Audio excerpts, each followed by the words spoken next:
What if the man trying to change the future couldn't even walk into it? That question hung in the air like static before a storm. And on a warm Thursday afternoon in downtown Austin, inside a private Tesla executive summit, it became more than a metaphor.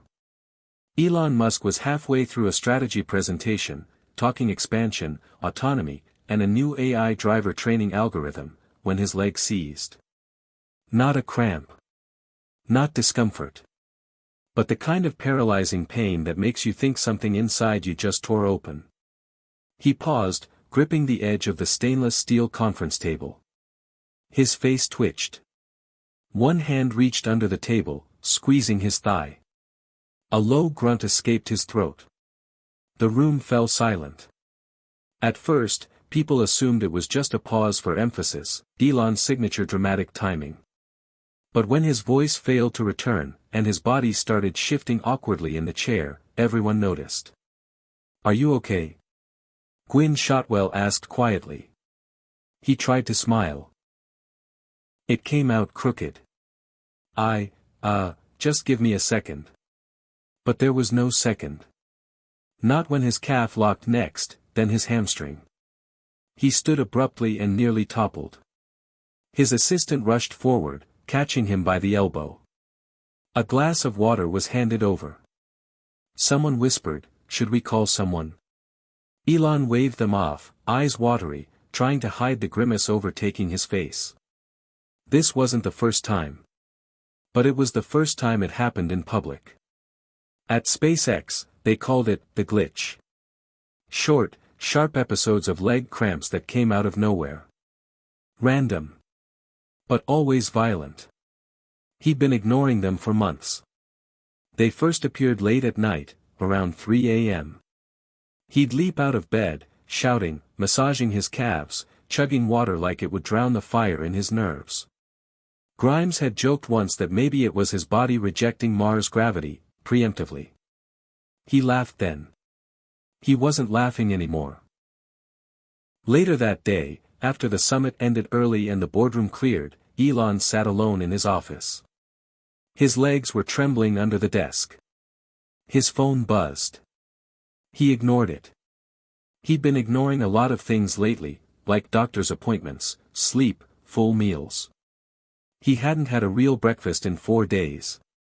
His version of lunch lately? Half a protein bar and lukewarm coffee. But pain? Pain had a way of calling you out. He finally opened his phone. A text from his assistant. "Dr. Vogel says skipping magnesium again is a bad idea." Another from his mother, May Musk. "You're not a machine, darling. Feed the human before you build the robot." He scoffed. But then stared at the screen for a long time. His hand moved toward the mini-fridge behind him, opened it. Inside, Red Bull, sparkling water, and an expired pack of cheese sticks. He closed it. Hit subscribe and leave a comment with where you're watching from. This story might just spark a new beginning. What's one thing that always pushes you forward, even when things get tough? Pain doesn't ask for permission. It doesn't care who you are. Billionaire, engineer, dreamer, disruptor, none of that matters when your muscles stop listening to you. Elon, for all his accomplishments, was still a body. And that body was beginning to revolt. Later that night, alone in his mansion overlooking Lake Austin, Elon limped to the couch with a notebook. His mind raced faster than his body allowed. Why now? Why at 53? Why this? He started listing possibilities. Nerve damage. Autoimmune. Dehydration. Burnout. Then he wrote something strange on the page. Is this the cost of genius? He stared at those words. And for the first time in a long time, he didn't have an answer. The next morning, headlines surfaced. A blurry photo from the summit, Elon wincing, gripping a table, being helped up. Elon Musk appears unwell during Tesla strategy briefing. Tesla cramp. Health rumors spark online concern. #ElonLegs trends after mysterious muscle spasm incident. Reddit threads exploded. YouTube speculation started. Musk ignored it all. But the pain didn't. That day, his leg locked again while walking up the stairs. This time, there was no audience. No cameras. Just the crushing silence of a man who suddenly realized, he couldn't keep outrunning his own body. That night, as he soaked in a magnesium salt bath, he remembered something his mother once told him when he was 12 and had collapsed during a long-distance swim in Pretoria. Your brain may run the show, Elon. But your body owns the stage. Back then, it sounded like something from a nutrition book. Now, it sounded like prophecy. He looked around at the empty, cavernous house. Rooms filled with art, tech, innovation. But none of it could calm the tight, burning ache in his legs. He picked up his phone. Tapped open the contacts. Hovered over, Mom. Then called. Hello? Her voice, warm and alert even at midnight. There was a pause. Mom, he said quietly, what were those foods you made me eat when I was a kid? The ones you said kept you strong even when you had nothing? She was silent for a moment. Then said, ah. So, the pain's finally louder than your pride? He chuckled. A weak one. But a chuckle nonetheless. Yeah. Okay, she said. Then it's time we talk about pumpkin seeds, avocados, and salmon. And just like that, the future's most ambitious man took the first step toward reclaiming something he hadn't cared about in years. His own health. Before rockets. Before Teslas. Before the world watched every move he made, there was just Elon. A skinny, wide-eyed boy with scuffed shoes and a stack of books too heavy for his backpack, walking home alone through the dry streets of Pretoria, South Africa. Dust in his socks, nose bleeding again from a hallway fight, but his mind already somewhere else. Imagining the surface of Mars. Pain wasn't new to him. Back then, it didn't come in the form of leg cramps or viral news cycles. It came as fists, insults, isolation. A brain that worked too fast for the world around it. And a heart that, for a long time, didn't know what to do with the loneliness that followed. At age 10, Elon discovered code. At 12, he sold his first game. But his real escape? Food, or the lack of it. His mother, Musk, was juggling multiple jobs, model, dietitian, single mother. She taught him early that food wasn't just fuel, it was survival. When you're poor, she once said, slicing open a ripe avocado, you don't get to be picky. But you do get to be smart. She kept the pantry stocked with essentials, seeds, legumes, vegetables she could barter for. Salmon when she could afford it, and always avocados. They called them green gold. Elon didn't think much of it then. But it stuck somewhere in his DNA. While other kids had soda and chips, Elon had homemade seed bars and whole wheat sandwiches with sliced avocado. He resented it. He wanted what the rich kids had. He didn't realize he was eating smarter than all of them. By high school, Elon had transformed into a loner genius. His interests were galaxies ahead of his classmates. Sci-fi books, theoretical physics, complex programming, his passions were growing faster than his body could catch up. He skipped meals without thinking. Lived off black coffee and adrenaline. His body? Neglected. It was just the vehicle carrying the mission. That mindset never left him. In college, it got worse. At the University of Pennsylvania, Elon lived on $1 a day. Mostly hot dogs and oranges. He later joked about it on podcasts, but the reality wasn't glamorous. He was starving, in more ways than one. Hungry for purpose. Hungry for momentum. But also literally, physically malnourished. He once fainted in the middle of a programming marathon. When the campus doctor asked what he'd eaten that day, he said, caffeine. And purpose. The doctor didn't laugh. Neither did Elon. He didn't see the warning signs, not then. Then came Zip2. Then X.com. Then PayPal. With each success, he ate less, slept less, demanded more. From himself, and everyone around him. May would call, reminding him to rest, to eat something green. He'd respond with an "I'm fine," while chugging his fourth Diet Coke of the day. His body adapted. Or so he thought. But even machines break down. When SpaceX was founded in 2002, Elon was already a legend in Silicon Valley. But he was also a wreck, internally running on zero. Most days, he'd survive on protein bars, jerky, or nothing at all. An engineer once brought him a sandwich during a launch window. Elon refused it. "Food slows me down." He said it like a badge of honor. Everyone laughed. But some of them looked at each other, quietly uneasy. Because they'd seen him stagger. They'd seen the twitch in his leg he always ignored. And they remembered. In 2010, a Tesla engineer gifted him a smart water bottle for Christmas. It blinked red every time he went over 2 hours without drinking. He tossed it in a drawer. In 2015, during a long SpaceX planning session, he passed out briefly. They blamed the heat. He blamed the flu.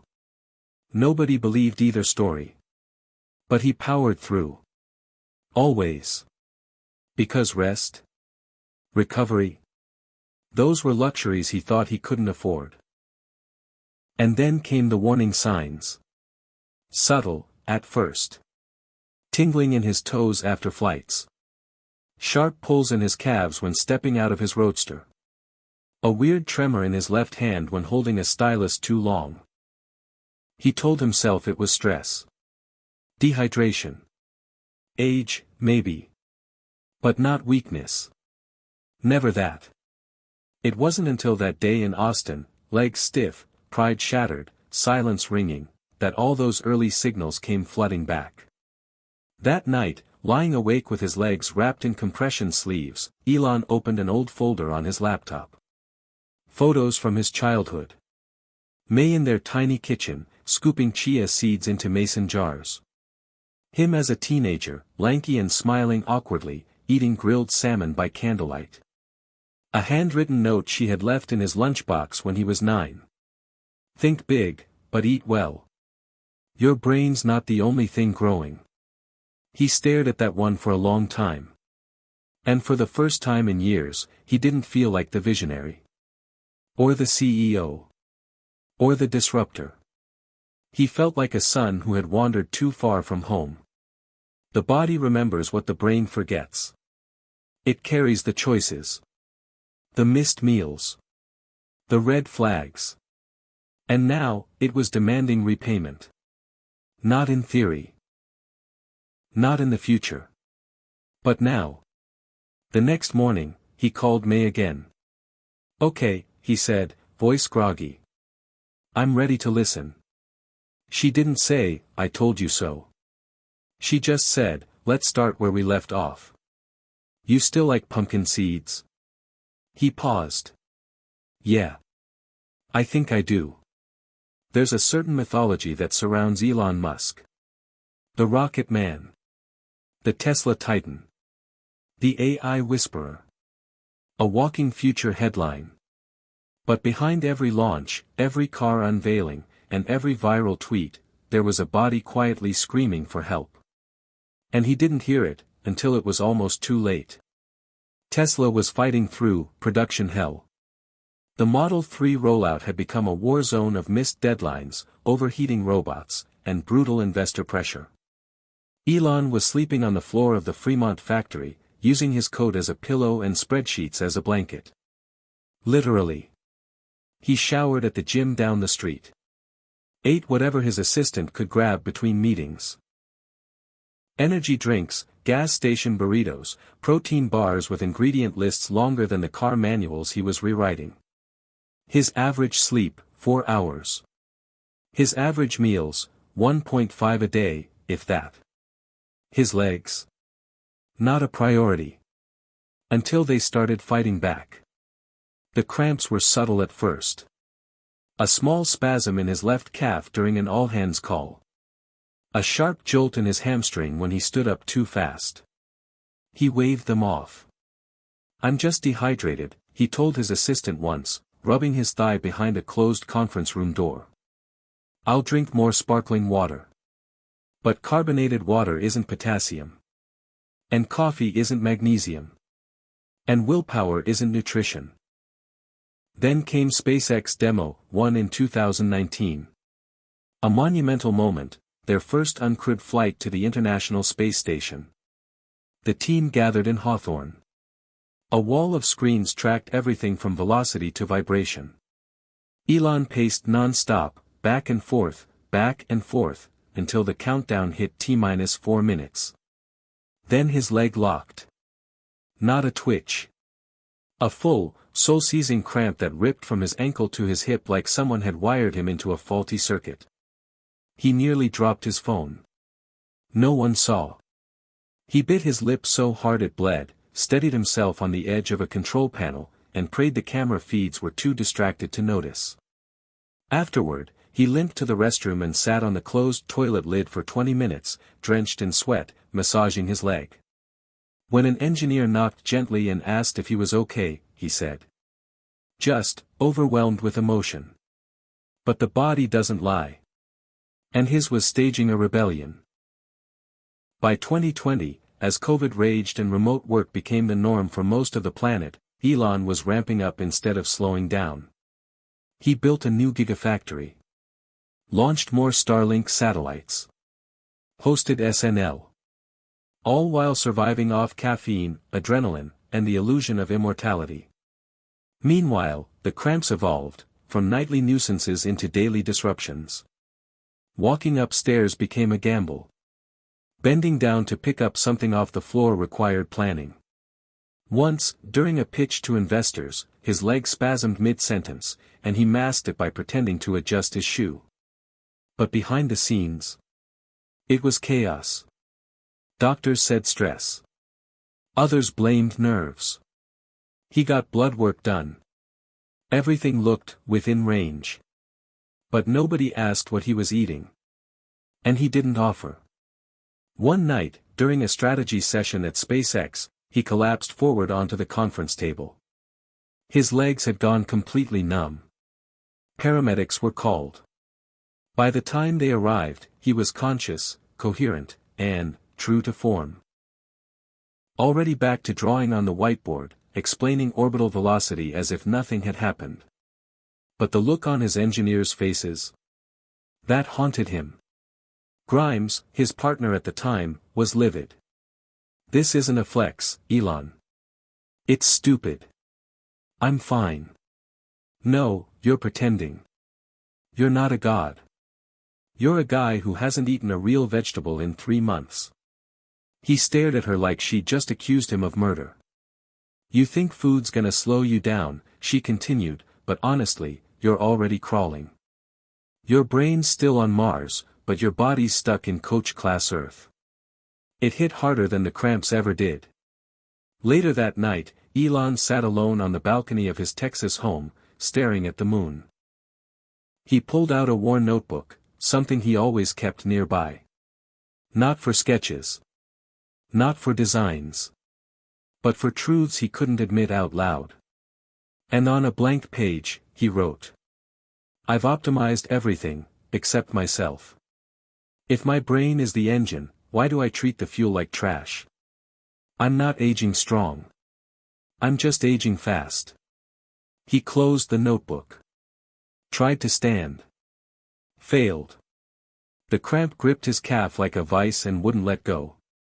He groaned through clenched teeth, half crawling to the fridge. Inside, nothing but sparkling water, mustard packets, and expired yogurt. That night, he Googled best foods for muscle cramps. Potassium-magnesium food sources. Why do my legs lock up every night? The answers were obvious. But they felt foreign. Avocados. Pumpkin seeds. Salmon. Water. Real rest. Balanced meals. His mother's voice echoed in his head. Don't build empires and forget the foundation. The next morning, he showed up to the Tesla Design Center with a lunchbox. Inside, avocado slices, grilled salmon, and a small bag of roasted pumpkin seeds. His staff stared. Is that food? One engineer joked. He nodded. I think my brain's finally ready to stop killing my legs. They laughed. But he didn't. He was serious. Dead serious. You don't become the richest man on earth by listening to every warning. Elon Musk had trained himself to override fear, to crush doubt, to ignore the blinking caution lights that would make ordinary people hit the brakes. It was that exact stubbornness that sent reusable rockets into orbit. That pushed electric cars mainstream. That created a tunnel under Las Vegas just because traffic annoyed him. But that same willpower, the very engine of his legacy, was now steering him straight into the wall. The new lunchbox phase didn't last. The first few days were promising. He dutifully ate avocado toast in the morning, tossed pumpkin seeds into meetings like trail mix, even called his mom to say thank you. But as the news cycle ramped up, so did his schedule. Investor meetings. Launch simulations. A trip to Berlin. Press junkets. A surprise sit-down with regulators. Healthy habits became inconvenient. The avocado browned in the hotel mini-fridge. The pumpkin seed stayed in his suitcase, forgotten beneath a tangle of chargers. Fast food returned. Caffeine crept back in. And the cramps? They returned like they never left, angrier, louder, and now paired with something new. Tremors. He first noticed it during a video call with the Tesla design team. His left hand twitched slightly as he held his tablet. Just a flicker. He told himself it was fatigue. Then came the night he dropped his phone, twice, in the middle of writing a tweet. The words he typed were jumbled. He deleted them and went to bed. He didn't sleep. 3 days later, during a SpaceX internal Q&A, the leg cramp hit again. This time, it knocked him off his chair. No theatrics. No performance. Just Elon Musk on the floor, sweating and gasping, while his team stood frozen. Silence fell like a lead curtain. Gwynne Shotwell, usually composed, was the first to move. She knelt beside him. Elon, she said firmly, this is not normal. He tried to speak. Just nodded, still clutching his thigh. The meeting ended early. No one said a word. Later that night, he got a call. Not from the board. Not from investors. From Grimes. She'd heard about the fall.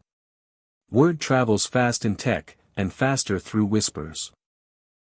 You're gonna die, she said bluntly. He laughed, half choking on a vitamin water. I'm not dying. No. You're collapsing in front of your company. You forget words sometimes. You don't eat real food. You think sleep is optional. I don't care if you're building Mars. You're falling apart on Earth. He didn't respond. She continued, softer now, you're in denial. And denial is dangerous. He hated that word. Denial. It felt weak. Passive. Like something other people did. But he couldn't deny what was happening anymore, not when his body betrayed him in front of witnesses. Still, something inside him pushed back. You're just tired. You're not weak, you're wired differently. It's not serious. It'll pass. That voice, the one that had always driven him, was now keeping him in a loop he couldn't break. The next morning, he limped into the office, late. He refused the wheelchair his assistant nervously offered. Not yet, he said, jaw clenched. The hallway seemed longer than usual. Each step echoed like a countdown. He made it to the boardroom, barely. Slumped into his chair. Opened his laptop. The screen glowed. His hands hovered above the keyboard. But he just stared at it. Paralyzed, not from pain this time, but from the sheer weight of not knowing how to stop. Stopping wasn't in his nature. Pivoting, yes. Burning the blueprint, rewriting it, launching forward again, yes. But stopping? Stopping felt like failure. An intern brought in breakfast, a courtesy gesture. A muffin and a green smoothie. Elon eyed it with suspicion. What's in this? Spinach, banana, chia, almond milk, maybe some mango, the intern said nervously. It's supposed to be good for. He didn't finish. Elon pushed it away. The truth was, he didn't want smoothies. Or supplements. Or stretches. He wanted control. And this, whatever was happening inside his own body, this loss of control, was something he couldn't engineer his way out of. That realization cracked something in him. That night, he did something uncharacteristic. He called Larry Page. The two had drifted apart in recent years, business took them in different directions. But Elon respected Larry. Not just for his mind, but for his restraint. The rare ability to say, not now. They talked for an hour. Mostly about old times. Garage days. Search engines and dreams of AI. Then Larry asked, flat out. So, how bad is it? Elon didn't answer right away. Then said, almost whispering. I can't trust my legs anymore. There was silence. Not judgment, just silence. Then Larry replied. Look. You've done more in a decade than most people do in a lifetime. But if your body is telling you to stop, listen. You don't want to win the future and lose the present. That sentence hit like a booster rocket to the gut. After the call, Elon sat alone in his room. No screens. No charts. No models.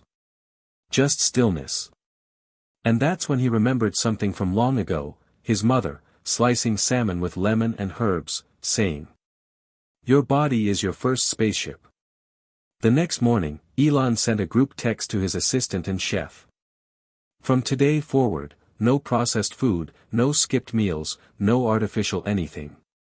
I don't want fuel. I want real food. Every day. Non-negotiable. Then he opened another app. Dialed May again. Okay, he said, I'm serious now. Teach me everything. Her voice didn't waver. I've been waiting for that call. You know a real friend when they tell you something you don't want to hear, and don't care if you walk away. That friend, for Elon Musk, was Sam Teller, his longtime aide, fixer, and the guy who saw the real Elon when everyone else saw a meme, a brand, a god. They met back in the early 2010s. Sam started as a sharp, efficient chief of staff, but quickly became more than that. He became the guy who could read Elon's moods like stock charts. Who knew when to push and when to back off. And who, perhaps more than anyone, knew that under the persona was just a man chasing something bigger than himself. That's why Sam didn't flinch when Elon showed up at his house unannounced one night, wearing a hoodie and sunglasses like a low-effort disguise. It was 11:13 p.m. Elon didn't say hello. He just walked in and sat on the edge of Sam's couch, holding his thigh. Sam blinked. Is it happening again? Elon nodded. I've been eating better, he muttered. Pumpkin seeds. Salmon. Some avocados. Drinking water. Magnesium. The works. Sam sat across from him, studying his face. But it's not stopping, is it? He asked. No, Elon admitted. The silence between them stretched. Then Elon looked up. Do you think I've ruined myself? Sam tilted his head. You mean physically? Or the whole package? Don't get cute. I'm not. You've built more than anyone I've ever met. But you also treat your body like it's a beta version that doesn't deserve updates. Elon smirked. That's not unfair. Sam stood, walked to the kitchen, and grabbed a bottle of water. Handed it over. Elon, I've watched you run at Mach 10 for 20 years. You've made more money than you'll ever spend. You're planning to terraform Mars. But you haven't figured out how to pause long enough to eat lunch. Elon said nothing. Sam continued, gentler now, you think optimizing a factory line is hard? Try optimizing a life. Try getting 8 hours of sleep. Try letting people help. The words landed harder than expected. Because for once, Elon didn't have a comeback. That night, they sat in silence, watching the glow of city lights outside the window. Then Elon said something he hadn't said in years. I think I'm scared. Sam looked at him. Of what? Of slowing down. He paused. If I stop moving, even for a second, I think everything I've built will come crashing down. Sam leaned back in the chair. You know what crashes things faster than slowing down? What? Running your engine until it seizes. The next morning, Sam sent Elon an article from a Harvard Health study titled Magnesium, Potassium, and the Muscle Cramp Connection. He highlighted a section in bold. Sustained physical and mental stress, when paired with chronic nutritional imbalance, leads to long-term neuromuscular dysfunction. Magnesium, potassium, and hydration are essential, not optional, for muscular regulation and longevity. He followed it with a voice memo. You're not broken, Elon. You're malnourished. You're dehydrated. And you've got a body that's finally calling your bluff. The shift didn't happen overnight. But something did change. For the first time, Elon put himself on the agenda. His assistant was ordered to schedule not just meetings and launch dates, but meals. Actual time-blocked slots. With food. Real food. He brought Sam onto a private health team advisory board. Tasked him with finding experts, neurologists, functional nutritionists, movement specialists. Elon Musk was going to treat his body like a SpaceX rocket. Diagnose. Diagnose. Optimize. Launch. They ran tests. Blood panels. Electrolyte analysis. Intracellular magnesium scans. He was deficient across the board, especially in potassium, magnesium, and omega-3s. It wasn't just the cramps anymore. It was a systemic crash waiting to happen. The nutritionist didn't mince words. You've been surviving. Not thriving. You eat like a man on the run from his own biology. And now, it's catching up. Elon, strangely, nodded. Fix me, he said. Over the next few weeks, his days shifted. Breakfast, chia seed pudding with berries, avocado toast on sprouted grain. Lunch, grilled salmon, quinoa salad, steamed greens. Snacks, pumpkin seeds, roasted edamame, electrolyte-infused water. Dinner, grass-fed protein, omega-rich oils, sautéed kale. Supplements filled in the gaps. So did accountability. Sam made sure of it. 3 weeks in, the leg cramps reduced. Not gone. But fading. Elon started sleeping better, 5 hours, then 6. A few times, even 7.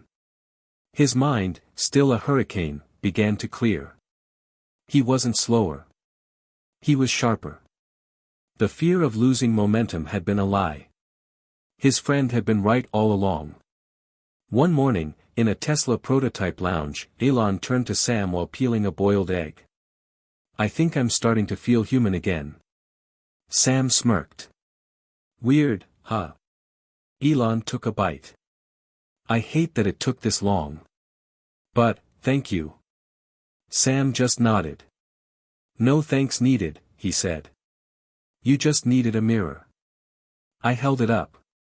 You decided to look. It started with a forwarded email. Subject line, Top Neuromuscular Nutritionist. Urgent. The message was short. It came from a Stanford contact Elon barely remembered meeting at a clean energy summit. It simply read: If you're serious about fixing the cramping, the brain fog, and the energy swings, this guy isn't mainstream. But he gets results. Name, Dr. Tobias Ng, based in Vancouver. Will travel. Elon didn't hesitate. He replied with 2 words. Set it up. 3 days later, Dr. Tobias Ng walked into Elon Musk's Texas compound wearing a denim jacket, carrying nothing but a slim laptop case and a box of dried sardines. He wasn't what Elon expected.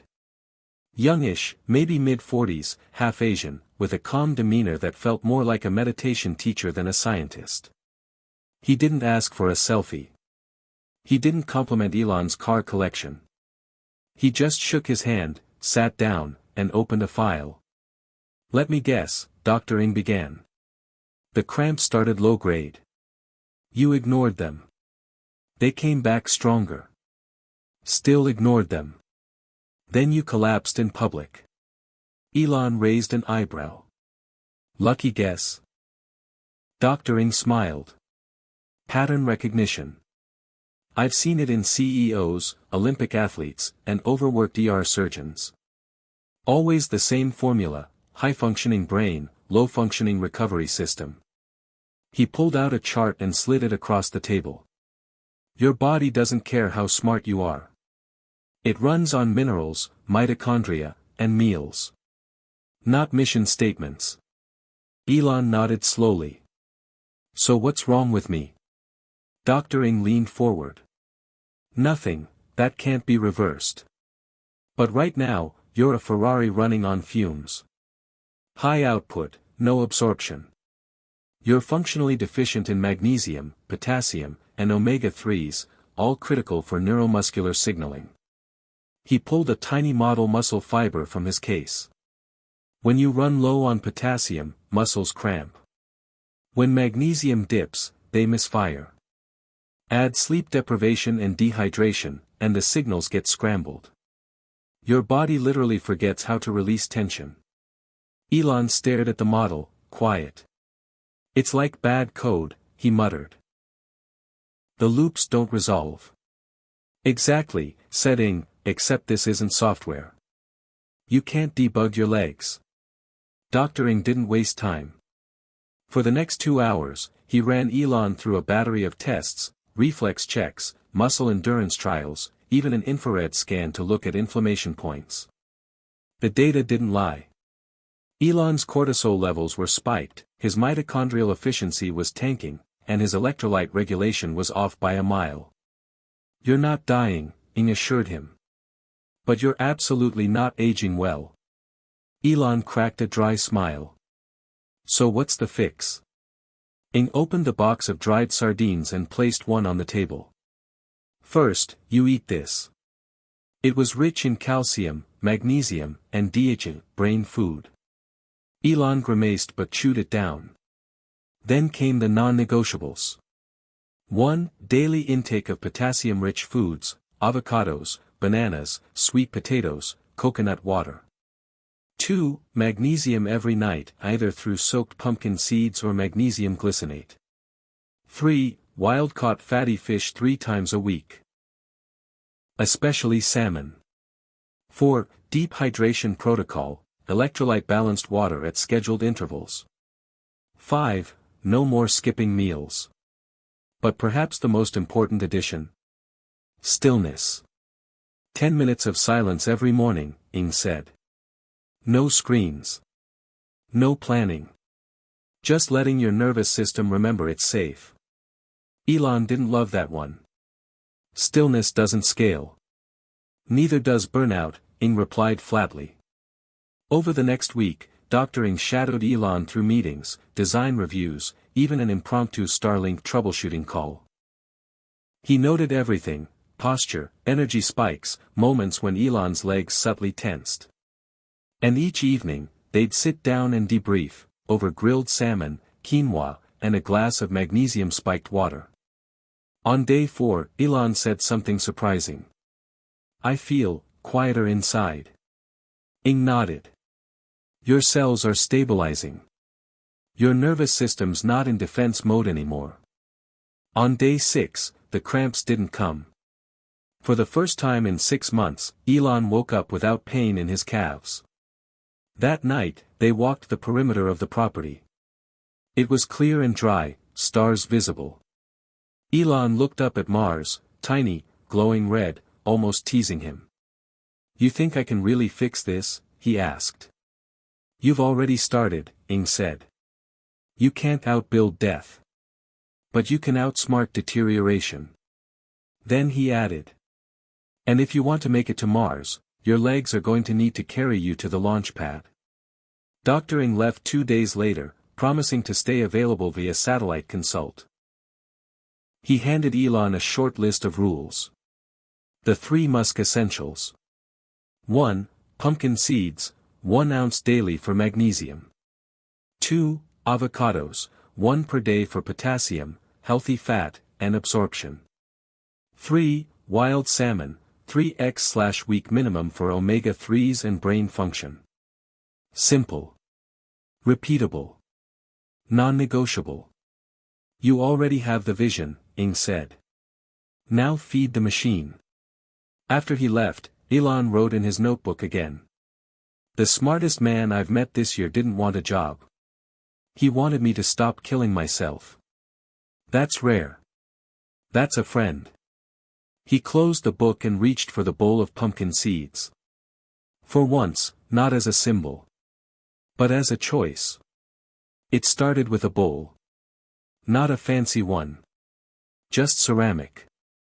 Earth-toned. Bought by Elon's personal chef, a former Navy nutritionist who was now part of the Health Ops team. Inside. Half an avocado, sliced. 2 boiled eggs.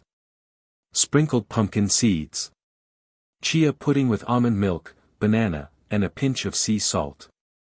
Topped with a squeeze of lemon and a side of wild blueberries. It looked like something out of a health blogger's dream. But to Elon, it was data. He didn't love eating in the mornings. Never had. Mornings, to him, were for movement. Fire. Whiteboards. Bursts of genius. Caffeine and chaos. Breakfast. That was something other people did. But now, his legs had voted. His nervous system had staged a mutiny. His mitochondria were writing manifestos in all caps. He needed structure. The new rule was simple. No meetings until the bowl was empty. The world could wait 15 minutes. That first week, the change was subtle. Less fog. Less friction. Ideas arrived faster. His voice, once a little raspy until noon, steadied earlier. And most important of all, no cramps. He brought the bowl to meetings once or twice. Not to show off. Just, to stick with it. One day, Franz von Holthausen, Tesla's head of design, walked in during a morning huddle and said, "New prototype." Elon, mid-bite, grinned. "Yeah. Model B for breakfast." Franz laughed. "Looks better than that bar you used to eat that had motor oil and regret in it." It was called Ultra Fuel. It was called poison. Everyone laughed. But Elon didn't deflect. He nodded. "It almost wrecked me." By week 2, others noticed. His assistant said his posture had changed, less slumped, more grounded. His trainer said his balance had improved. His mother said, "You don't look like a hologram anymore." Even his kids commented. "Dad, why do you smell like lemons now?" Because now, every morning started not with email, but with that bowl. And that bowl became a ritual. He started experimenting. One day he swapped the banana for mango, the chia for flax. Another day, he added smoked salmon. Then turmeric. Then cinnamon, for inflammation control. Every change came with a log entry. Day 17, added turmeric. No cramps, clearer brain fog by 10 a.m. Day 19, subbed kale in for avocado. Legs sore. Won't repeat. To Elon, this wasn't just breakfast. This was bio-software development. He called it the anti-burnout bowl. Ingredients varied. Core remained. Avocado. Omega-3 source, salmon or egg yolk. Hydration-friendly base, chia, almond milk, sea salt. Trace minerals, pumpkin seeds, berries. Optional adaptogens, ashwagandha, turmeric. It wasn't about calories. It wasn't even about taste. It was about stability. A way to reclaim his day before the chaos began. One morning, while spooning in chia under a shade tree on the Tesla campus, an engineer sat beside him. "Hey Elon." "Weird question." Elon looked up. "What's in that bowl?" "Power." The engineer laughed. "No, seriously." Elon paused. "Pain prevention. Brain maintenance. Burnout insurance." The kid blinked. "Okay. So, can I try it?" 2 weeks later, 5 employees were eating the anti-burnout bowl. Then 15. Then the Tesla cafeteria added a version to their menu. Optional salmon or tofu, the chef explained. Elon prefers salmon. They called it the Musk mix. Elon rolled his eyes when he heard that. "I didn't invent breakfast," he muttered. But deep down, he liked that people were noticing. Not the bowl. The shift. One afternoon, during a board meeting, a senior exec leaned over and whispered. "You seem calmer." "I think my mitochondria are finally respecting me," Elon replied. "Is that from that green goo you eat every morning?" Elon smirked. "It's not goo. It's defiance in a bowl." The science, of course, backed him up. Magnesium from pumpkin seed stabilized his neuromuscular signals. Potassium from avocado helped nerve conduction and muscle fluid balance. Chia provided omega-3s, fiber, and slow-release hydration. And eggs or salmon? Mitochondrial fuel with high bioavailability. He didn't need coffee until 11 a.m. now. Didn't get dizzy standing up. And the brain fog? Gone. He wasn't healed. Not yet. But for the first time in years, he wasn't just surviving the day. He was owning it. One evening, back in the Texas compound, he stood at the kitchen island, prepping the next morning's mix. His son wandered in, still half asleep, and watched him slice the avocado. "Why do you eat that stuff every day?" the boy asked. Elon looked down at the vibrant green halves, then back up. "Because I want to be strong enough to still be your dad." "When you're stronger than me." The boy blinked. Then nodded. And walked off. Elon added a pinch of salt. Closed the container. And smiled. It wasn't just about Elon anymore. That realization hit him the same way the leg cramps used to, suddenly, and without warning. He was walking the Tesla design floor, sipping his now daily magnesium water, when he noticed it. Slumped shoulders. Glassy eyes.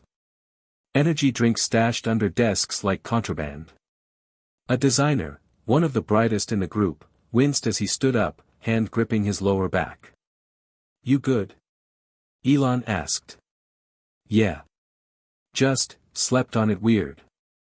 Elon didn't believe that for a second. He'd said the same thing too many times before. That night, he sat down with Sam and Franz. "We need to fix our people." Sam blinked. "What, like, morale?" "No. Bodies." Elon tapped his temple. "We're building machines that never rest, but the humans running them are crashing. I can't be the only one who fell apart." Franz leaned in.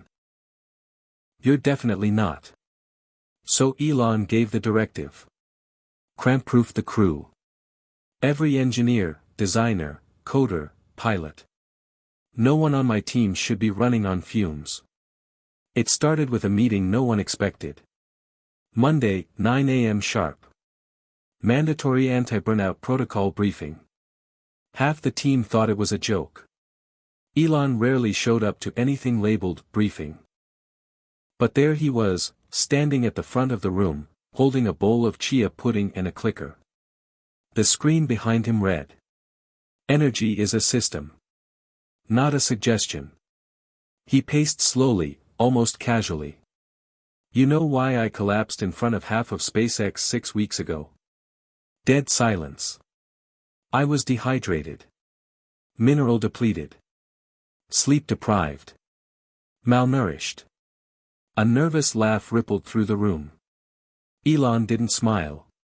Some of you live on coffee, energy drinks, and protein bars with 19 ingredients no one can pronounce. He clicked the remote. Slide 2, a chart showing the correlation between magnesium deficiency and chronic muscle fatigue. Slide 3, a photo of a banana. Then an avocado. Then salmon. Forget the rocket fuel metaphor, he said. Start thinking like bioelectric machines. If you're cramping, crashing, or snapping at people, it's not just stress. It's your system asking for upgrades. Then he held up the bowl. This, he said, is the patch update. Some rolled their eyes. But others? They listened. By the end of the week, Tesla's health team had rolled out. Electrolyte hydration stations on every floor. Free omega-rich meals twice a day in the cafeteria. Mandatory break blocks for engineers working over 10 hours. Nutrition onboarding for every new hire. They called it the Sustained Human Initiative. Elon hated the name. Sounds like a hostage program. They renamed it Project Strongcore. He approved. But implementation was only half the battle. The real challenge was culture. Tesla and SpaceX teams thrived on chaos. They wore sleep deprivation like a badge. Powered through back-to-back launches, product unveilings, 18-hour sprints. Slowing down, even slightly, felt like losing ground. That's where Sam came in. He hosted small groups. Casual Q&As. A roundtable called Fueling Like the Boss, where employees could ask what Elon actually ate, drank, and avoided now.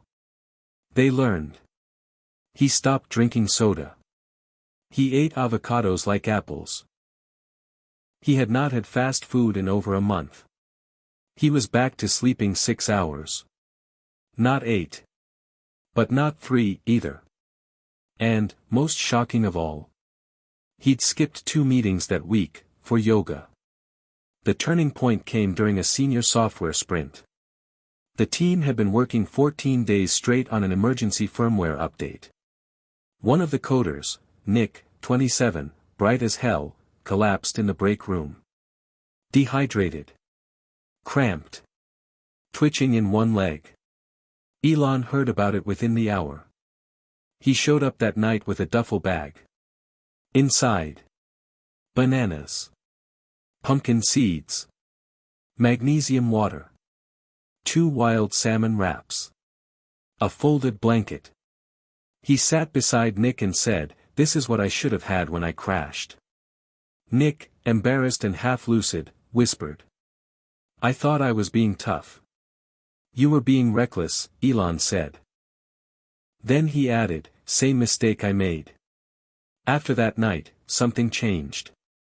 The cafeteria staff reported a 40% drop in soda sales and a 60% increase in salmon orders. Franz started every design huddle with 5 minutes of breath work. SpaceX engineers began swapping barbell curls for foam rollers and mobility drills. And Elon? He doubled down. He had posters made, retro-style NASA ones, with phrases like, "Build rockets. Feed cells. No fuel equals no launch. Eat like Earth matters. Some thought it was overkill. But others pinned them on their office walls. Late one night, while reviewing thermal shielding reports, Elon turned to Sam. "You think we're making a dent?" Sam nodded. "This isn't just HR fluff.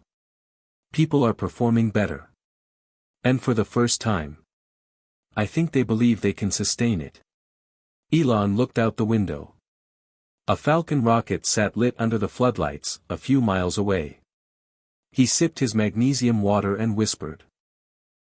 "You can't get to Mars if you fall apart on the launch pad." Elon was sitting at the kitchen table in the family's sprawling Texas compound, scrolling through a digital document on his tablet. He wasn't looking at emails, or press releases, or project proposals. He was staring at a simple list. A list his mother, Musk, had given him. It was a few days after their most recent family dinner, where May had casually slipped him a sheet of paper she had written by hand. It wasn't a grocery list or a skincare regimen. It wasn't a to-do list for SpaceX or Tesla. It was a list of foods.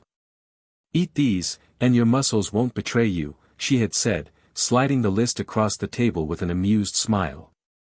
Elon had raised an eyebrow, skeptical. "And if I don't?" he had asked.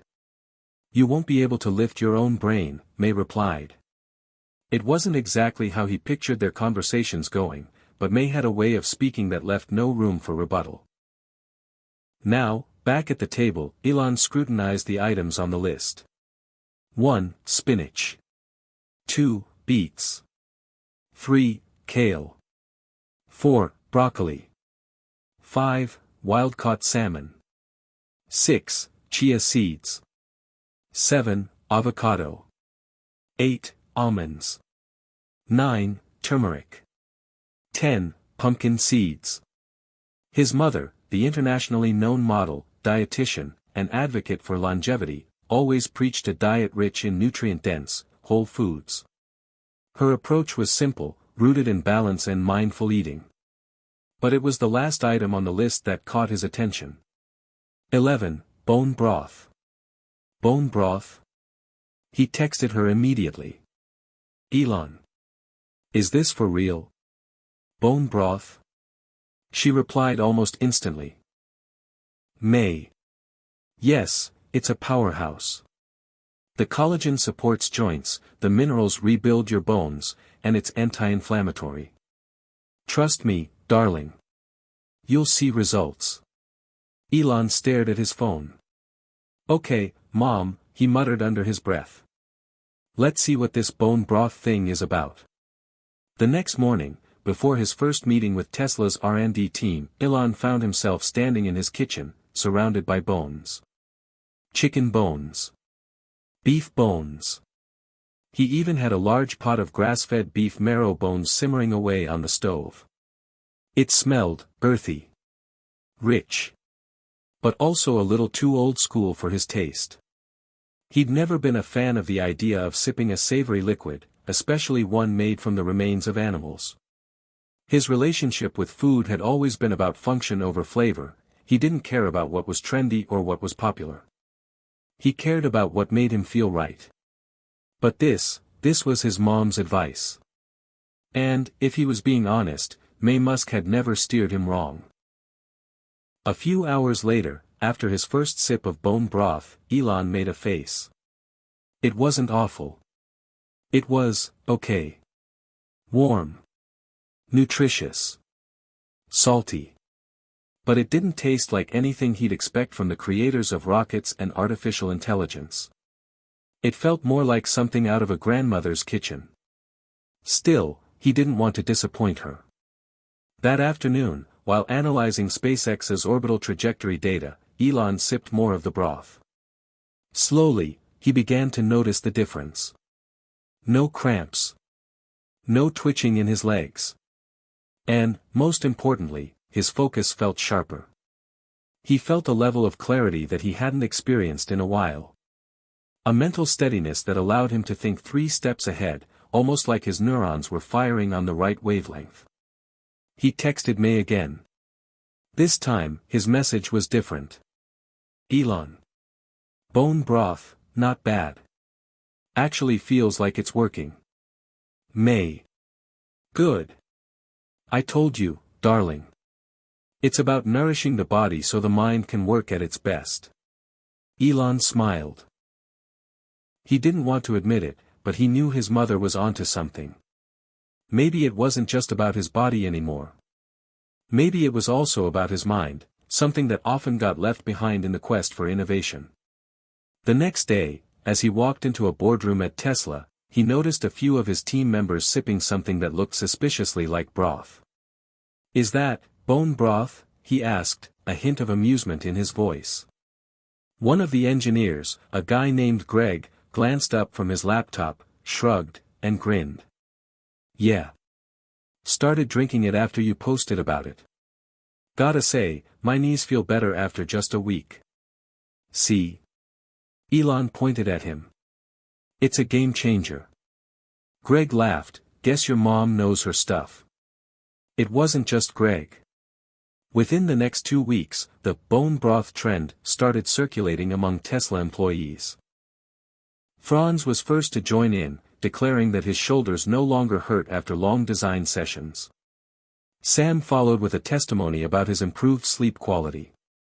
Even a few of the more skeptical engineers, who had long sworn off anything that wasn't instant or efficient, had found themselves warming up to the idea. By the end of the month, Tesla had implemented a bone broth bar in the cafeteria. It wasn't advertised as a miracle food. But employees who felt fatigued, or were coming down with colds, had begun to rely on it for its restorative qualities. Elon had to admit, seeing his entire company embracing something as simple as bone broth was an odd, satisfying feeling. One evening, as Elon finished his last cup of broth, he sat back in his chair, content but reflective. The day had been long, and yet, he felt lighter. More grounded. Stronger. He glanced at the list his mom had made him again. Each item was a small step, an invitation to live healthier, longer. He knew that it wasn't just about the food anymore. It was about shifting the narrative, making a sustainable, mindful life part of his revolution. The world didn't just need more rockets, more cars, or more Mars colonies. It needed stronger people to carry the mission forward. And if it started with a bowl of broth, so be it. Elon didn't like stagnation. In fact, he couldn't stand it. But what bothered him more than anything was watching his teams work harder and harder, burning the candle at both ends, only to fall into a familiar trap: exhaustion. Burnout. And, worst of all, failure to reach their full potential. And now, after seeing firsthand what a few changes could do to his own mind and body, he was ready to tackle the bigger issue: company culture. He had spent years pushing for innovation in every aspect of his businesses, from electric vehicles to space exploration, but he had overlooked one key ingredient: the well-being of the people driving those innovations. It wasn't enough to have the best engineers, designers, and scientists if their bodies and minds were falling apart. It wasn't just about productivity anymore, it was about longevity. Elon wanted a reset. A shift from the toxic hustle culture that dominated Silicon Valley and beyond, to a more sustainable, mindful way of working. The first step was obvious. He called a company-wide meeting. It wasn't an emergency. It wasn't about a product launch or a quarterly report. It wasn't even about Mars, or rockets, or Tesla's next big leap. This meeting was about the people. "All right," Elon said, standing before the large auditorium filled with employees, "we need to talk about something I've been thinking about a lot lately." There was a slight buzz of curiosity in the room. He paused, letting the silence settle. Performance doesn't come from working harder. It comes from working smarter, and from making sure your mind and body are capable of sustaining long-term focus and creativity. He could feel the skepticism in the room. Some of his top engineers were notorious for pulling 16-hour shifts. They wore their sleepless nights as a badge of honor. Elon continued, his voice steady, yet determined. I used to think that pushing harder was the only way to succeed. That working myself to the bone, and expecting my teams to do the same, was just part of the game. But I'm here to tell you, that approach doesn't work. It leads to burnout. It leads to bad decisions. And, worst of all, it leads to failure. The room was quiet now. The usual murmur of chatter had faded. I've spent the last few months completely rethinking how I work. How I treat my body. How I treat my mind. And I'm realizing that my success, and the success of this company, depends on creating an environment where everyone can be at their best, mentally, physically, and emotionally. A few hands shot up. Elon nodded toward one of the engineers in the front. "You're saying we need to slow down?" the engineer asked. Elon smiled. "I'm saying we need to optimize our approach. That doesn't mean slowing down, it means working in a way that keeps us sustainable. Long term. The grind culture. It's not sustainable. And, quite frankly, it's killing creativity." The engineer furrowed his brow. "How do we even do that?" Elon's expression softened. "Start with your health. Start with your body. It's the first step." Over the next few weeks, Elon and his leadership teams worked together to implement sweeping changes. At Tesla and SpaceX, work hours were adjusted. There were new guidelines for breaks, exercise, and even sleep. Employees could no longer be expected to work endless hours with little regard for their well-being. There were mandatory mental health days, wellness programs, and nutritional consultations for anyone who needed them. They also launched an initiative called the Performance Wellness Program, a company-wide system designed to help employees improve their physical and mental performance without sacrificing their long-term health. The first change: no more after-hours emails. Employees don't need to be available at 10 p.m. for every little thing, Elon told the management team during a strategy meeting. We need to respect time off. It's not a badge of honor to be on call 24/7. Next, the exercise and mobility hour. For 1 hour a day, every Tesla employee was encouraged to take a break from their desk to do something physical, stretching, walking, or even hitting the gym. No more excuses about deadlines or meetings. Then, the cafeteria transformed. Meals were no longer designed to fuel a short burst of energy, they were designed to nourish. There were more whole foods, lean proteins, fresh vegetables, healthy fats, and nutrient-dense snacks. Tesla employees would no longer eat on the go, grabbing whatever junk was quick and easy. At first, the changes were met with some resistance. People complained about the new, mandatory break times, and many thought the idea of taking an hour out of the day to work out was a waste of precious time. But Elon was unshaken. He stuck to his vision. And slowly, the effects began to show. After a few months, the results were undeniable. Productivity increased. Not just in terms of output, but in quality. Ideas were flowing more freely. Teams were collaborating better. The atmosphere in the office felt lighter, more relaxed, but still focused. People were less prone to fatigue, which meant they were able to make smarter decisions, even under pressure. It wasn't just the employees who noticed. SpaceX began working on its most ambitious mission yet, launching the first crewed mission to Mars.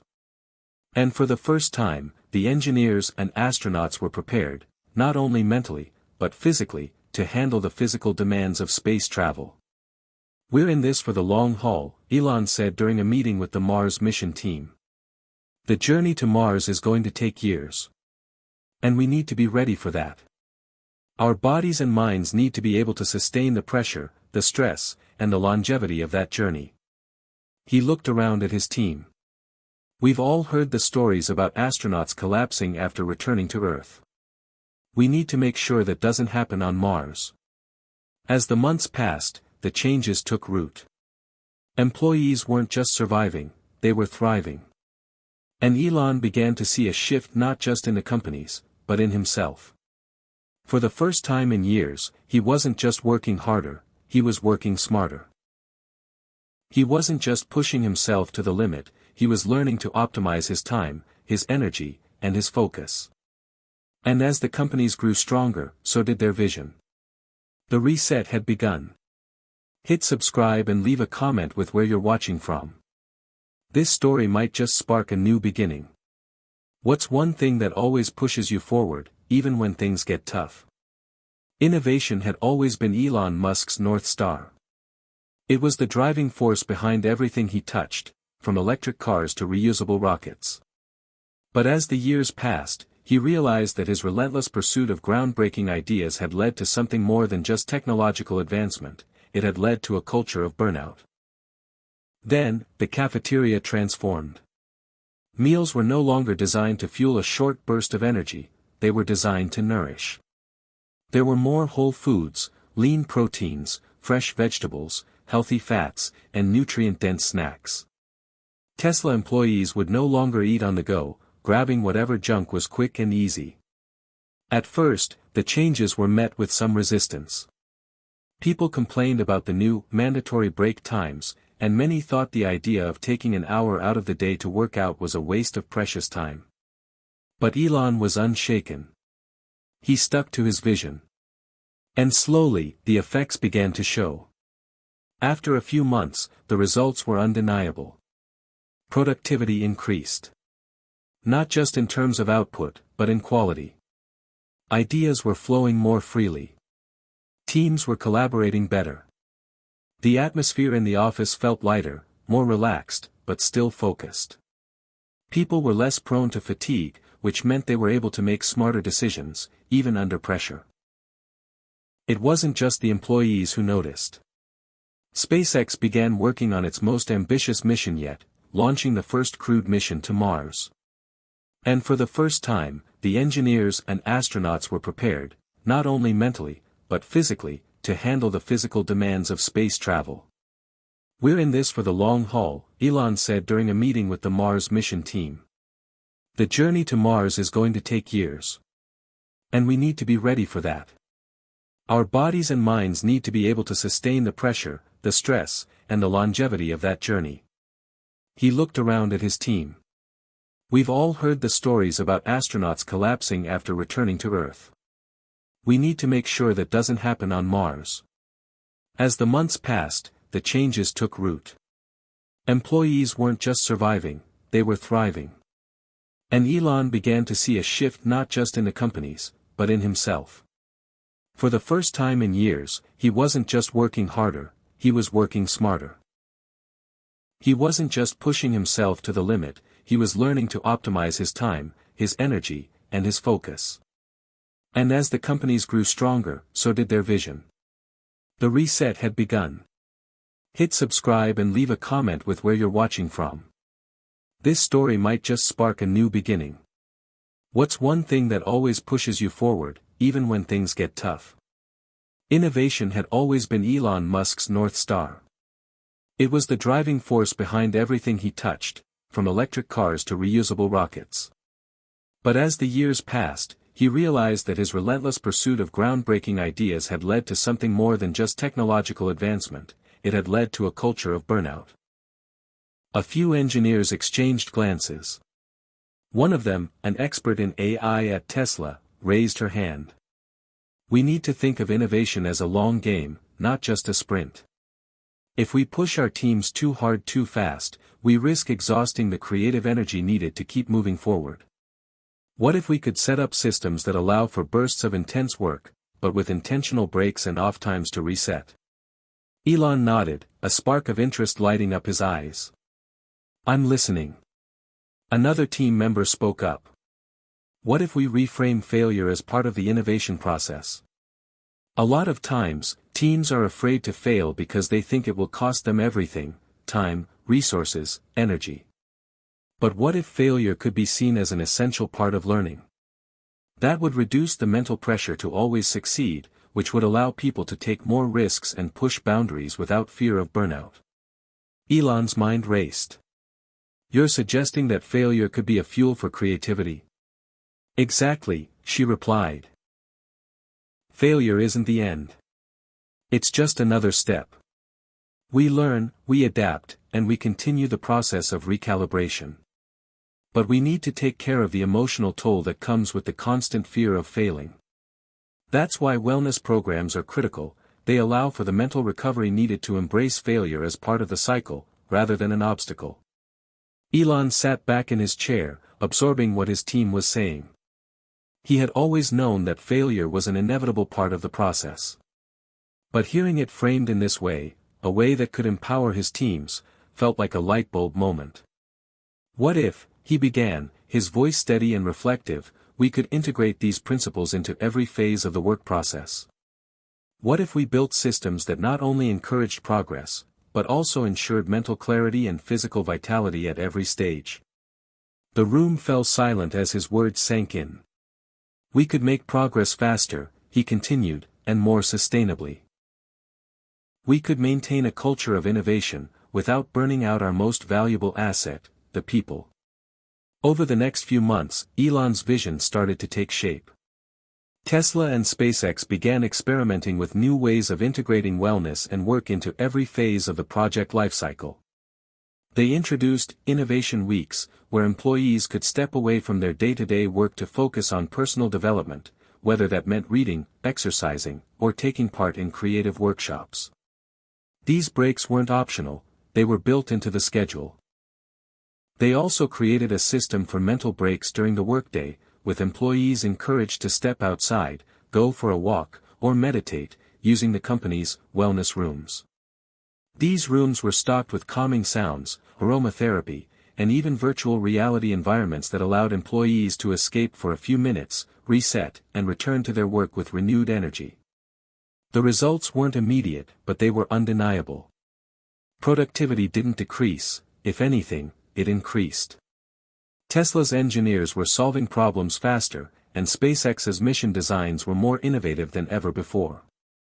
And, more importantly, employee well-being was at an all-time high. Elon saw the change not just in his teams, but in himself. He wasn't burning the candle at both ends anymore. He was working smarter, using his energy more efficiently. He found himself more present at home, more engaged with his family, and less stressed overall. His body felt stronger, his mind sharper, and his ability to focus on what truly mattered clearer than ever before. One evening, as he sat with his children, his mind wandered back to that moment, the one where he realized that innovation wasn't just about pushing for new ideas or creating the next big thing. It was about balance. Sustainable balance. The kind that would allow him, his companies, and humanity itself to not only reach Mars, but to thrive along the way. Elon had always been fascinated by the intersection of technology and humanity. As a visionary, he sought to create the future with machines, with artificial intelligence, with the latest tech, but there was always a nagging voice in the back of his mind that reminded him, technology is nothing without the humans behind it. It was easy to get swept up in the allure of building smarter machines, launching rockets to Mars, and designing electric cars that could change the world.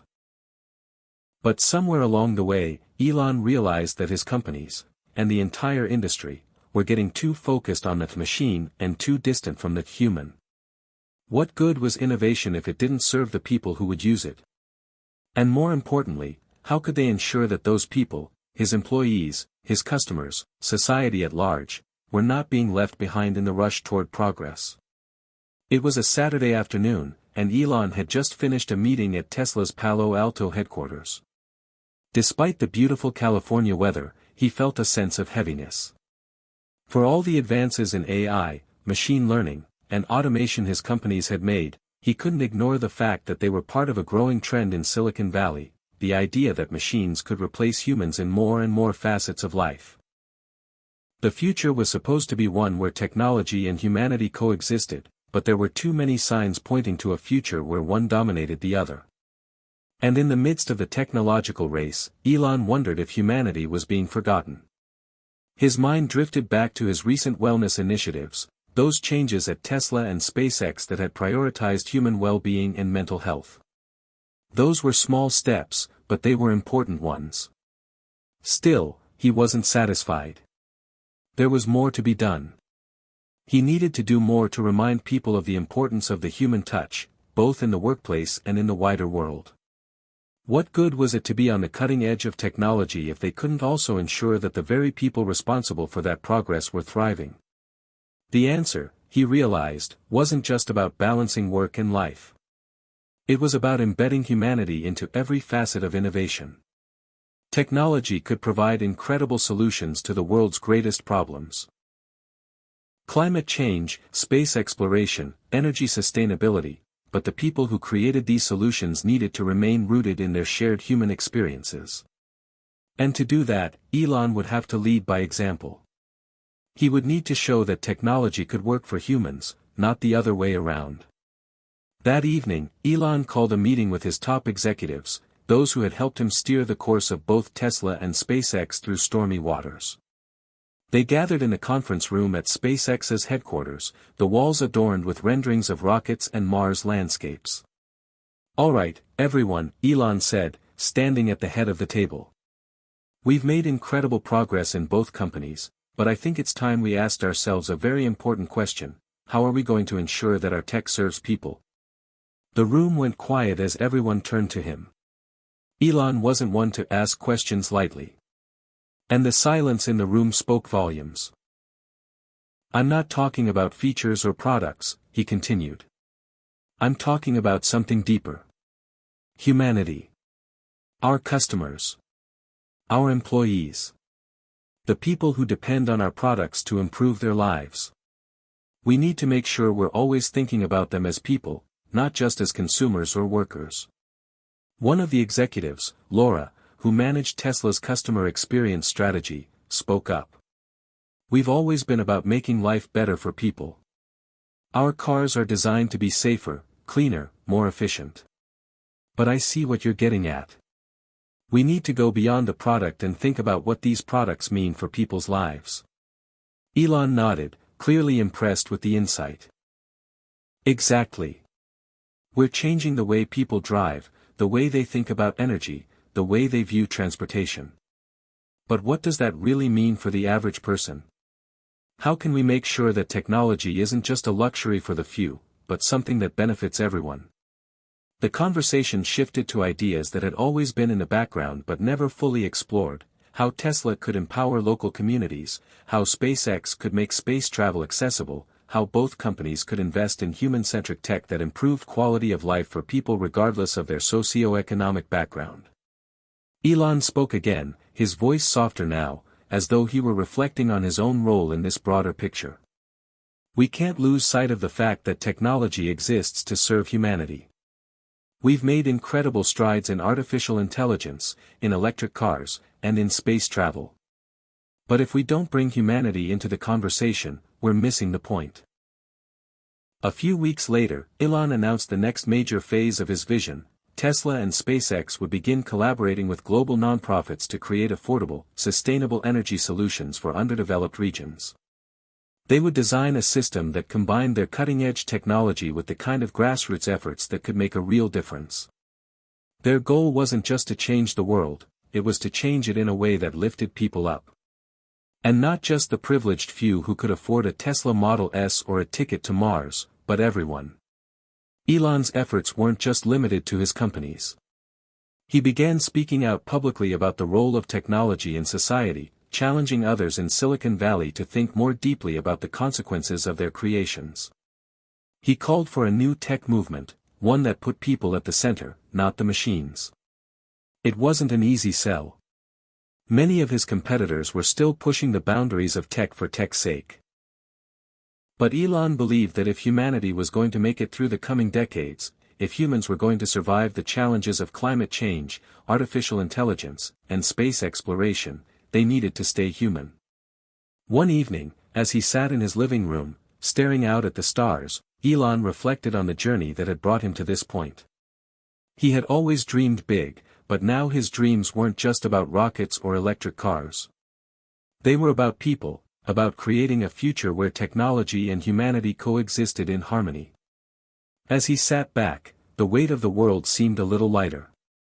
The future was still uncertain, but one thing was clear: if he could balance innovation with compassion, progress with care, then the possibilities were endless.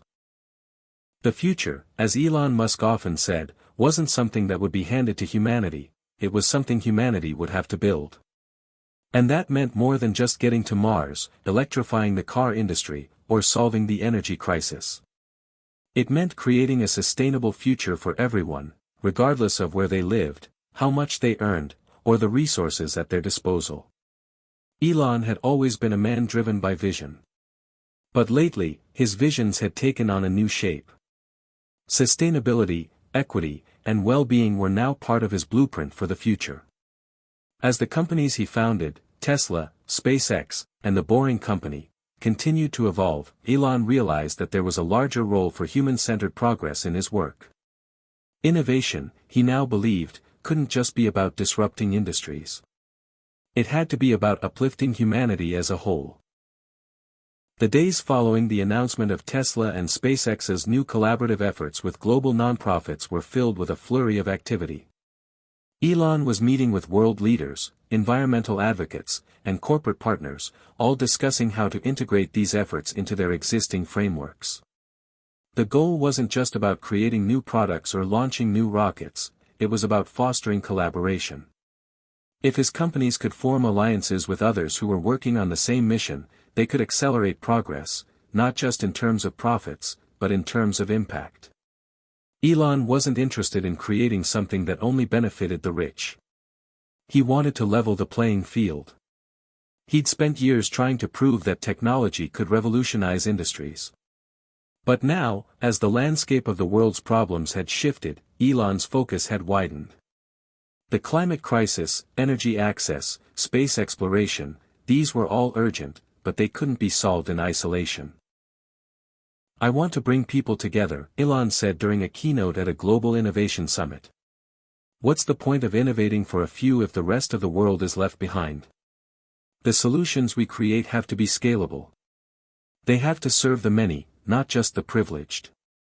He paused, letting the words sink in, his eyes scanning the faces in the crowd. I'm talking about renewable energy for all. I'm talking about making space travel a reality for more than just the wealthy elite. I'm talking about sustainable technologies that empower the global community. And yes, we're building rockets to go to Mars, but I want those innovations to be tools we can use to improve life on Earth. Back at Tesla's headquarters, Elon sat with a group of engineers and project managers. They were working on what could become the next breakthrough in energy storage. A system that could store renewable energy on a global scale, ensuring that regions with limited access to energy could benefit from solar and wind power, no matter the time of day or the season. It's not just about producing more energy, Elon said, tapping his pen on the table.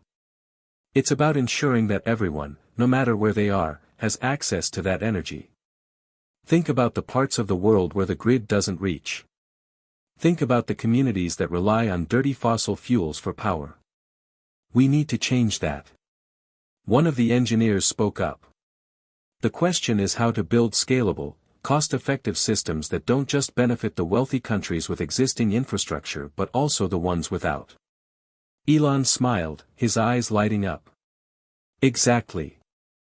And we've got the technology for it, we just need to reimagine how we deliver it.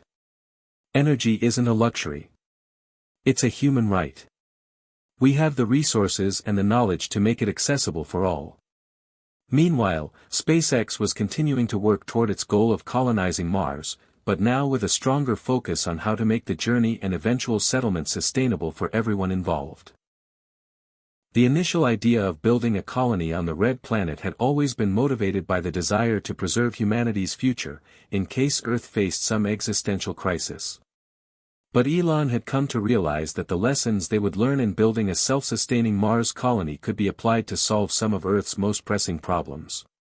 Just imagine, Elon thought as he walked through the SpaceX facilities, the technologies we develop for Mars, renewable energy systems, waste management, and sustainable food production, could have huge benefits for solving problems here on Earth.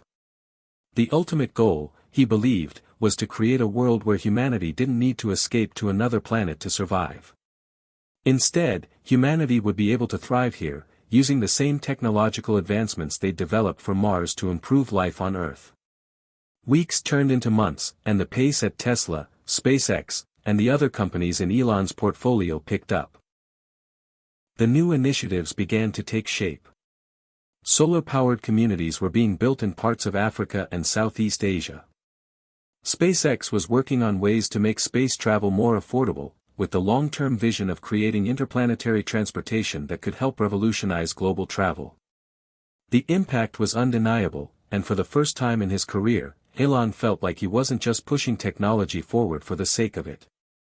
He was building the future he had always dreamed of, a future where technology served humanity.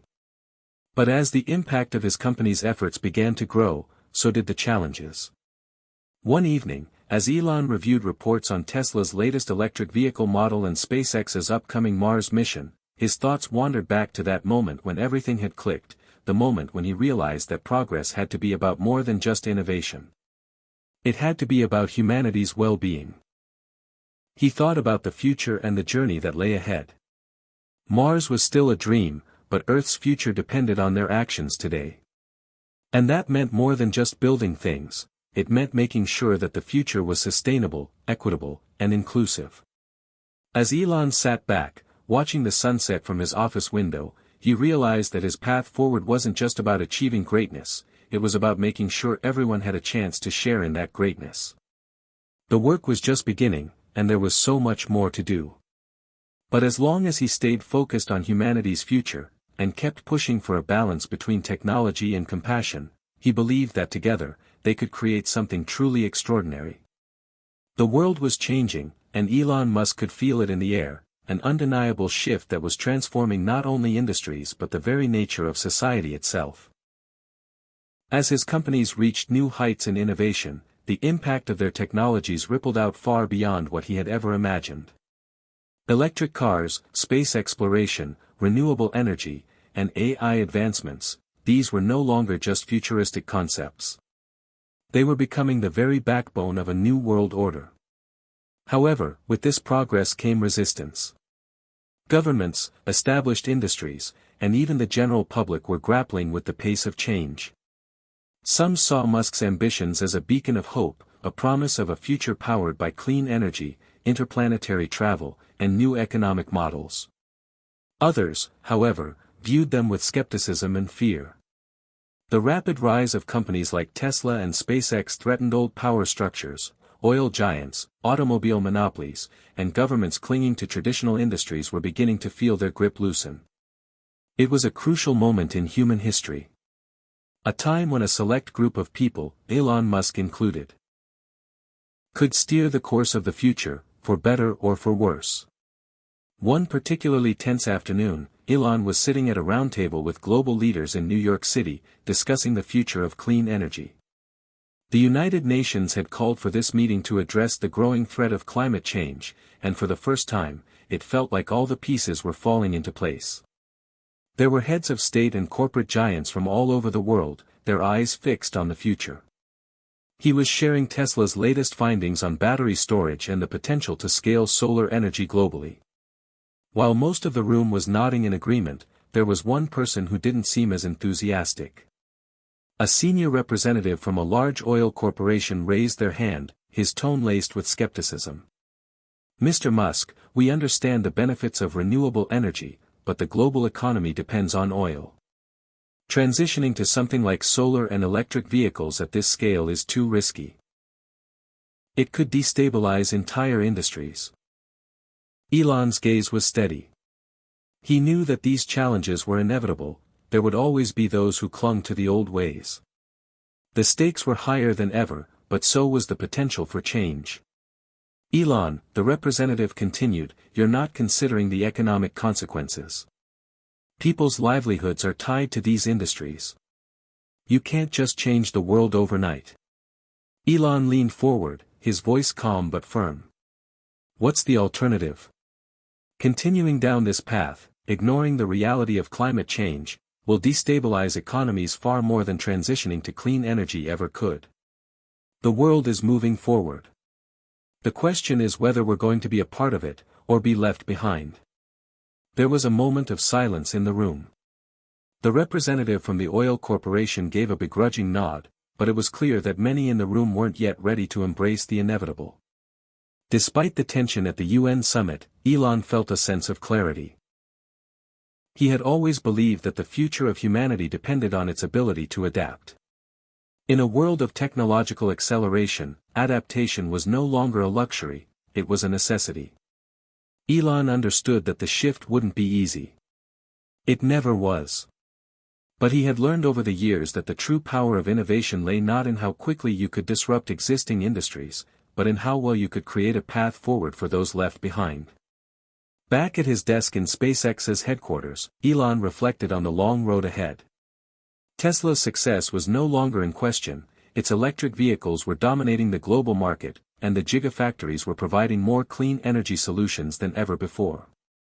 But SpaceX's mission had always been more complex.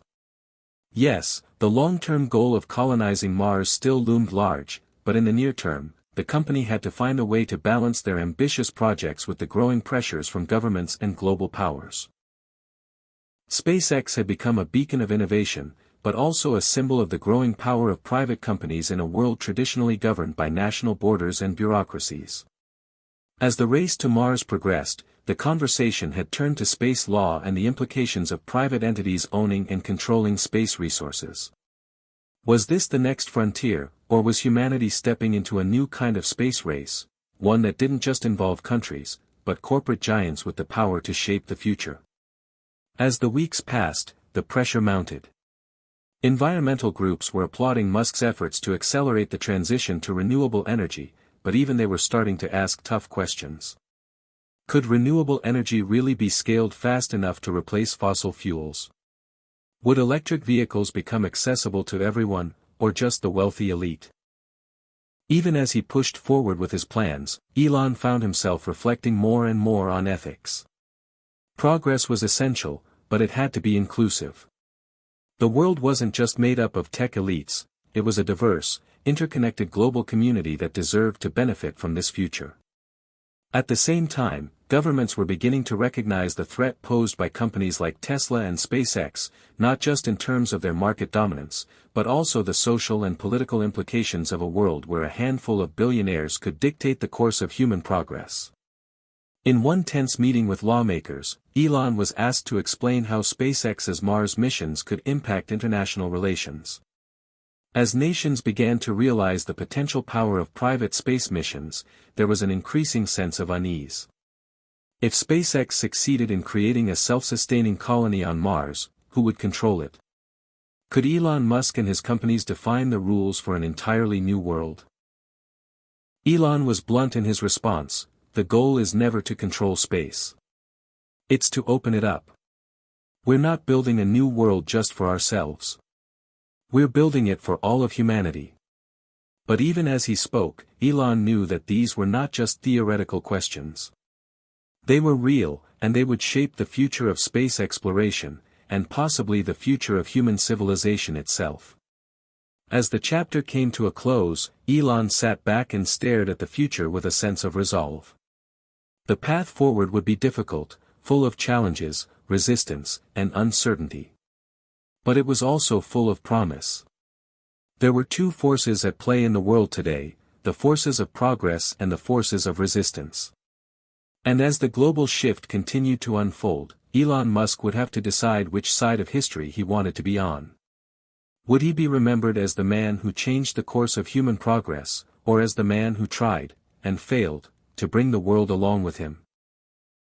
The stakes were high, but there was no turning back. Elon had always believed that humanity's future was worth fighting for. And now, more than ever, that fight was becoming real. Elon Musk had spent the past decade building a dream that was both audacious and bold, one that few had ever dared to consider as more than science fiction. Colonizing Mars. For many, the idea seemed like an impossible fantasy, a vision of a distant future that might never come to pass. But to Elon, it wasn't just a dream, it was a necessity. He stood in the control room at SpaceX's headquarters, staring at a holographic map of Mars. The red planet, once seen as a barren wasteland, was now the focus of intense study and development. Elon had always believed that the future of humanity depended on its ability to expand beyond Earth, to ensure the survival of the human race in case of catastrophic events here on Earth. But it wasn't just about survival. It was about giving humanity a new frontier to explore, to thrive, and to push the boundaries of human existence. The plan had always been clear: build the technology, create the infrastructure, and then send people to Mars. But the challenges were monumental. Space travel was still incredibly dangerous, and the sheer distance between Earth and Mars presented obstacles that no one had ever truly solved. SpaceX had made enormous strides in the past few years. The Starship program was the company's flagship project, designed to carry humans to Mars and eventually beyond. The Starship rocket was being developed with the goal of being fully reusable, something that could drastically reduce the cost of space travel and make it more accessible. Elon knew that without affordable and reliable transportation to Mars, the dream of colonization would remain just that, a dream. But the first successful Starship test flight had been a breakthrough moment. The spacecraft had launched and landed safely, proving that SpaceX had taken a giant leap forward. However, Elon knew that this was just the beginning. "We have the tech," Elon said to his team, standing before a large screen that displayed the latest data on the Starship's capabilities. "Now we need to make sure we're ready to transport people to Mars, safely." There was a sense of urgency in his voice, but also a deep sense of pride. Every milestone brought them closer to their goal. Mars was no longer an abstract idea. It was a place, a destination. The journey to Mars would be long, several months at least. And in that time, the crew would need to survive in an environment that was not just hostile, but completely uninhabitable by earthly standards. The atmosphere on Mars was thin, with very little oxygen. Temperatures could plummet to as low as -125 degrees Celsius, and the planet's surface was regularly bombarded by radiation from the sun. Building a habitat that could protect astronauts from these extreme conditions had become one of SpaceX's most pressing challenges. Elon had always believed in solving problems by tackling them head-on, and he knew that to make Mars a viable home, they had to think of everything: food, water, shelter, energy, and waste management. "I don't want to just land a few people on Mars," Elon said to a group of SpaceX engineers. "I want to build a self-sustaining colony, a place where people can live and thrive. If we can do that, then the rest of the challenges will seem small." To Elon, the key was sustainability. The colony would need to produce its own food, generate its own power, and recycle everything it used. The more they could build on Mars, the less dependent they would be on Earth. But the technology required to create such a self-sustaining system was far from easy. Back in his office, Elon sat alone, reviewing the latest reports from Mars mission planners. The next few years would be critical. SpaceX was working on refining the life support systems for the spacecraft, improving their propulsion systems, and figuring out how to extract water from Mars ice deposits. But as he read the numbers and projections, a thought lingered in the back of his mind. What if it wasn't just about sending a few people to Mars? What if it was about creating a model that could be replicated and used to help humanity on Earth? Elon had often talked about making humanity a multiplanetary species, but the more he thought about it, the more he realized that the technologies they were developing for Mars could have huge applications back on Earth. One of the most exciting developments coming out of SpaceX was the closed-loop life support system they had been working on. It was designed to recycle air, water, and waste, allowing humans to live in space for extended periods without resupply missions. The technology could be used not only on Mars but also in remote locations on Earth, such as desert communities or research stations in Antarctica, where resources were limited and environmental conditions were extreme. The more Elon and his team discussed it, the clearer it became: the Mars mission wasn't just about interplanetary exploration, it could have a massive impact on Earth's future, too. If they could build a self-sustaining colony on Mars, why couldn't they create sustainable communities on Earth? Elon often dreamed of a world where humanity had unlimited access to clean energy, where agriculture could thrive without relying on massive environmental destruction, and where cities were self-sustaining and climate-resilient. These were solutions he could see benefiting every corner of Earth. Despite the excitement and progress, there were still many skeptics. Many people still believed that humanity's resources were better spent on solving problems on Earth, like climate change, poverty, and inequality, rather than investing in Mars. At a public event, one environmental activist stood up, asking, "Mr. Musk, you talk about solving the problems of humanity by going to Mars, but aren't you just leaving Earth's problems behind? Shouldn't we be fixing what's broken here before we try to colonize another planet?" Elon's response was measured, but his words carried weight. "I'm not leaving Earth behind. I'm building a future where we can survive and thrive on multiple planets. But the technologies we develop for space exploration, clean energy, sustainable agriculture, closed-loop life support, could solve many of the problems we face here on Earth. It's not an either-or proposition. We can do both." It was a powerful argument, but the debate over priorities, whether humanity should focus on solving Earth's challenges first or venture into space, was far from settled. In the weeks that followed, Elon continued to push forward with SpaceX's Mars mission. The spacecraft were being built, the habitats were being tested, and the technology was advancing. But despite all the progress, Elon knew that the real work had just begun. Mars was still a long way from being a self-sustaining, livable planet for humanity. But SpaceX's advancements were creating a model for what the future could look like, one where human ingenuity and ambition could create a new world beyond Earth. As the rockets soared into space, heading ever closer to Mars, Elon Musk realized that this was not just the next step in human evolution, it was the very foundation of a new chapter in human history. And no matter how difficult the journey, it was a journey worth making. Elon Musk had always been driven by a singular, almost obsessive goal, to leave a legacy that would reshape the future of humanity. As the CEO of Tesla, SpaceX, and Neuralink, his companies were pushing boundaries in ways that seemed unimaginable just a few decades ago. He wasn't just a businessman. He was a visionary, someone whose work would echo through history as a catalyst for human progress. But as he sat at his desk, reviewing the latest reports from his various ventures, Elon realized that the idea of leaving a legacy wasn't just about achieving milestones. It was about ensuring that future generations would continue the work he had started. The world was changing faster than ever before. Tesla's electric vehicles had already transformed the automotive industry, pushing other companies to follow suit with their own electric car designs. SolarCity was pioneering the use of solar energy, and SpaceX's rockets were returning to Earth, ready to take humanity further than ever before. But despite all these accomplishments, Elon's mind was never far from his ultimate ambition, the colonization of Mars.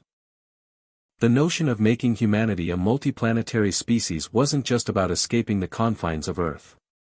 It was about creating a plan B for the future, an insurance policy against the existential threats that could one day make Earth uninhabitable. But beyond the practicality of survival, there was something deeply philosophical about the mission. Space exploration was humanity's attempt to answer the greatest questions of existence: where did we come from? Why are we here? And what is our place in the universe? Elon often found himself contemplating the meaning of it all. He had always been driven by the idea that humans were meant for something more, that our purpose was to explore, discover, and grow beyond the limitations of our home planet. But the deeper he got into the process of building his empire, the more he understood that the journey itself wasn't just about making bold decisions, it was about creating something that would endure for centuries. In the boardroom at SpaceX, Elon addressed his team of engineers and executives with the same sense of urgency and passion that had defined his career. "We're building something that will last beyond our lifetimes. This isn't just about launching rockets. It's about creating the foundation for humanity's future. We're taking the first steps toward becoming a multiplanetary species, and we need to be thinking about how we leave behind a legacy." He paused, his gaze sweeping over the team. "If we succeed, future generations will look back and say, they made it possible. And that's the kind of legacy that goes beyond wealth or fame, it's about shaping the very future of life on this planet and beyond. The truth was, Elon's ambition wasn't just to see rockets land on Mars or to have Tesla vehicles dominate the roads. Those were important milestones, but they were stepping stones to something much bigger. What he truly sought was to shift the trajectory of humanity in a way that would have a lasting impact on the entire species. In the early years, Elon's focus had always been on the practical side of things, building the best electric cars, getting rockets to launch and land, improving battery technology. But as his vision grew, so did his realization that his efforts were not just about technology or business, they were about society. In the quiet moments, away from the public eye, Elon would often think about what the world would look like in 100 or even 200 years. He knew that his companies were changing things. Tesla had already made electric cars mainstream, SpaceX had begun its ambitious journey toward Mars, and Neuralink was pushing the boundaries of brain-machine interface. But he also knew that these were just the opening chapters of a much larger story. At the same time, Elon's work was beginning to draw the attention of world leaders.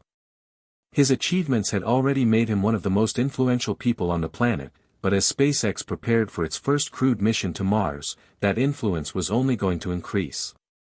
The government was beginning to take a more active interest in space exploration and, more specifically, the role that private companies like SpaceX could play in expanding humanity's reach. Elon had always been a dissenter when it came to government intervention in business.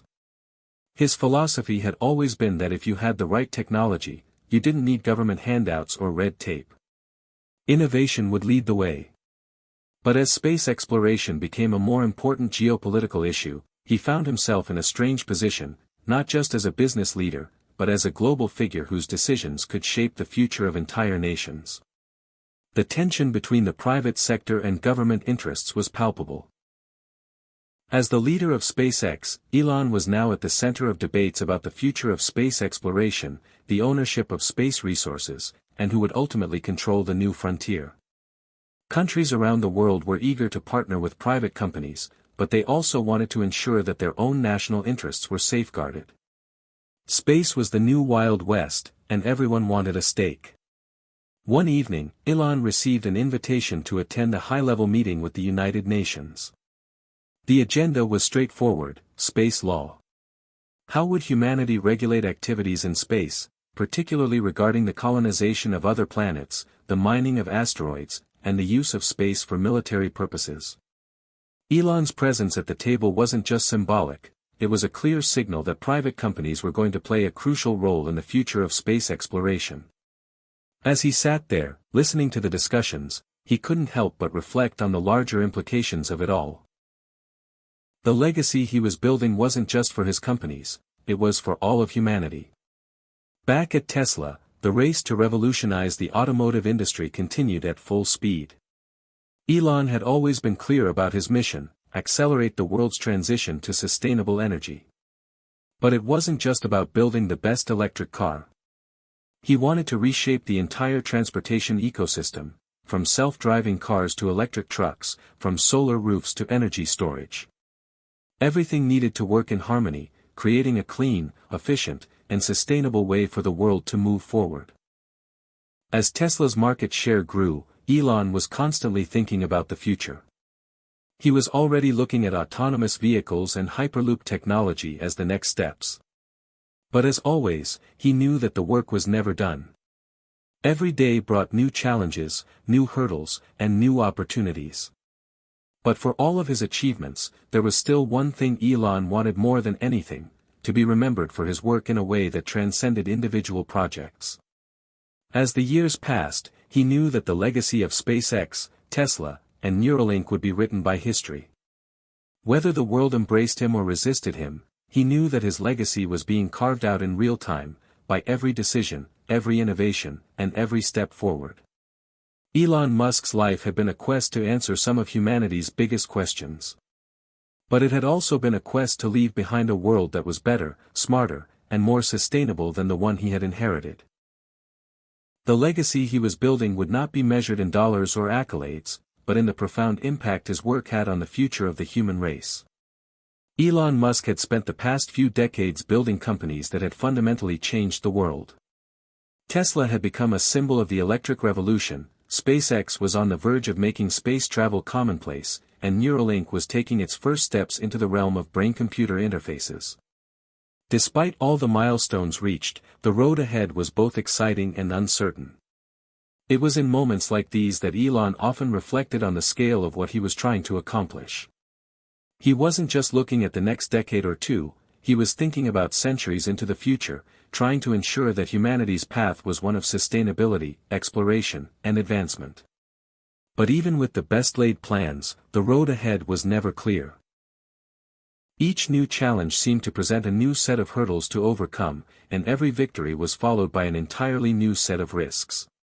The unpredictability of the future was something Elon had learned to embrace, but that didn't mean he wasn't constantly seeking ways to prepare for the unknown. Elon sat in a large meeting room at SpaceX's headquarters, staring at a 3D rendering of the Starship rocket. The team had been working tirelessly on refining its design, aiming for reusability, efficiency, and safety. He knew that the Starship was the key to everything, the gateway to sending humans to Mars and ultimately making life multiplanetary. But there was still so much to do. "We're getting closer, but there are so many variables we still have to solve," Elon said, his voice steady but filled with the weight of his words. "We need to think about the long-term sustainability of a colony on Mars. It's not just about getting there. It's about building a place where people can live, grow food, breathe, and eventually thrive." He paused and looked around at his team. There was an unspoken understanding between them. They were not just building rockets, they were laying the groundwork for humanity's future beyond Earth. This was no ordinary project. It was a life-or-death endeavor for the future of the human race. As SpaceX continued its work, Tesla was also entering a critical phase. The electric vehicle revolution was gaining momentum, but Elon knew that the shift to clean energy would require more than just cars. It would require a complete transformation of how the world approached energy generation and storage. The Tesla Energy division, which had initially focused on solar products and power storage solutions, was now looking to create an entirely new type of grid system, one that was not only efficient but also decentralized and resilient. The world was becoming more vulnerable to climate change and natural disasters, and having a system that could generate and store energy at the local level was becoming increasingly important. Elon envisioned a future where solar roofs, Powerwall batteries, and electric vehicles would all be part of a seamlessly integrated ecosystem. Homes, businesses, and even entire cities could become self-sustaining energy systems. But to make that happen, Tesla would need to scale up faster than ever before, and Elon knew that the pace of global adoption was both an opportunity and a challenge. At the same time, Neuralink was progressing into new territory. The company's goal of connecting the human brain to computers was starting to yield promising results, with early trials showing that their brain-machine interface technology could help people with neurological disorders regain motor control. But Elon wasn't just thinking about helping people with disabilities. He had always had a broader vision for Neuralink, one where human cognition could be enhanced, where humans could directly interface with artificial intelligence. In many ways, Neuralink was the wildest of Elon's ventures, pushing into uncharted territory where science fiction met reality. The potential applications were staggering, and the risks were equally high. As with all his projects, Elon knew that the future of Neuralink would depend on their ability to manage the technological, ethical, and social implications of such an extraordinary leap forward. As the years rolled on, the challenges became more complex. There were financial pressures, political hurdles, and even personal sacrifices. Elon had never been one to shy away from tough decisions, but even he had to acknowledge that the journey ahead would be full of unknowns. Yet, with all the uncertainties, one thing remained clear: the future was coming, and it was being shaped today. At the heart of his thinking was the recognition that progress would always be messy. Innovation was not a smooth, linear path. It was full of twists, turns, and setbacks. The key was to keep pushing forward, no matter what. One evening, Elon stood on the balcony of his home in California, gazing out at the horizon. The sun was setting, casting a warm orange glow across the sky. In the distance, he could see the test launch pad for SpaceX, the place where some of the company's most important rockets had been tested. A sense of satisfaction washed over him, but it was fleeting. There was still so much left to do. As he stared into the distance, Elon thought about the bigger picture, the long-term future he was building. The world was entering a new era, one where human potential would be unlocked through technology and exploration. It wasn't just about sending people to Mars or creating a new form of transportation. It was about creating a future that would make life better for everyone on Earth. The road ahead would be filled with obstacles. Mars colonization was still years away, Tesla's electric cars would need to reach every corner of the globe, and Neuralink would have to navigate some of the most complex ethical dilemmas imaginable. But Elon had always been motivated by the belief that the future was within reach, if only humanity could move boldly enough to grasp it. His mind drifted back to a conversation he'd had with one of his closest mentors years earlier. The mentor had asked him, "Elon, what's your ultimate goal with all this? What do you want to leave behind?" At the time, Elon had answered quickly, "I want to ensure that humanity has a bright future, one that's sustainable and filled with endless possibilities." Now, as he stood on the balcony, gazing at the sprawling horizon ahead, Elon knew that the road to the future would be long, difficult, and fraught with challenges. But he was ready to meet those challenges head-on. After all, the road ahead was the only road worth taking. There is no road to success without its rough patches, and Elon Musk was all too familiar with that truth. As his companies, Tesla, SpaceX, and Neuralink, continued to push the boundaries of what was possible, the obstacles only seemed to grow more complex and unpredictable. Yet, for Elon, overcoming obstacles was not just a part of the process, it was part of the very foundation on which his success was built. It had been a particularly challenging quarter for Tesla. Despite the increasing popularity of their electric vehicles, the company faced fierce competition from traditional automakers who were scrambling to catch up. There were production delays, supply chain issues, and concerns over whether Tesla could continue to scale its operations fast enough to maintain its market leadership. Elon stood in a conference room at Tesla's headquarters, surrounded by a team of executives, engineers, and financial advisors. The tension in the room was palpable. Reports were being passed around, and every page seemed to reinforce the urgency of the situation. "We need to scale faster," Elon said, his voice firm but calm. "We can't afford to be complacent. The global market for electric vehicles is growing rapidly, and if we don't continue to innovate and improve, we'll lose our lead." He looked around at the faces of the team. "Every delay, every obstacle we face, it's not an excuse. It's an opportunity. It's an opportunity to show the world that we are resilient, that we can push through the toughest of challenges and come out stronger on the other side." The team nodded, understanding the gravity of the situation. But there was one more hurdle that Tesla had to face: production bottlenecks. Elon knew that to meet the increasing demand for electric cars, they needed to streamline the production process. That meant overcoming complex manufacturing challenges that were slowing them down. And that was no small feat, even for a company as ambitious and well-funded as Tesla. Meanwhile, SpaceX was facing its own set of challenges. After a series of successful uncrewed launches, the company had set its sights on the first human mission to Mars. The technical challenges of ensuring the safety of astronauts on such a long and dangerous journey were mind-boggling. There were issues with fuel storage, life support systems, and ensuring that the spacecraft could withstand the harsh conditions of space travel. It was a mission that would require the highest levels of precision and innovation. One day, Elon received a message that sent a chill through his bones. A Starship test flight had failed. The launch was supposed to be routine, but a malfunction in the propulsion system caused the rocket to veer off course and crash. It was a devastating blow for the SpaceX team, who had worked tirelessly on this project for years. It was an embarrassing setback, one that sent shockwaves through the company and the public. But Elon didn't dwell on the failure for long. He knew that success in the space industry was never guaranteed.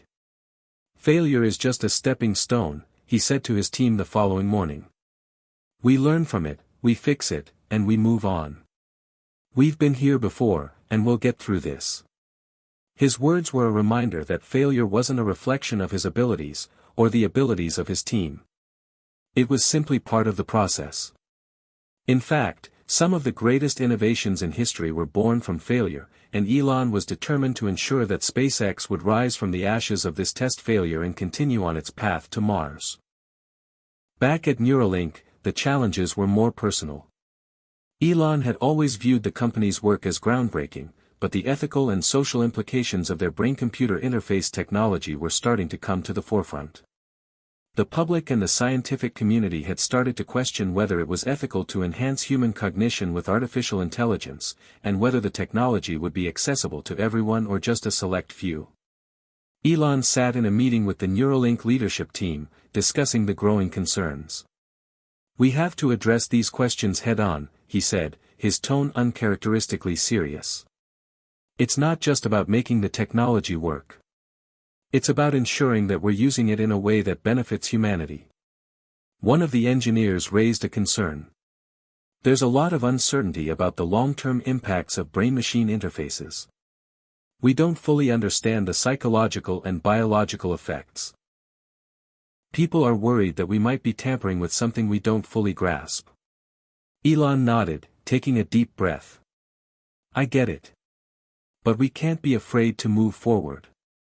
The future depends on us making bold decisions. We can't let fear stop us from improving the human condition. Despite all the setbacks, Elon was never one to give up. In fact, his resilience in the face of obstacles was what made him so successful.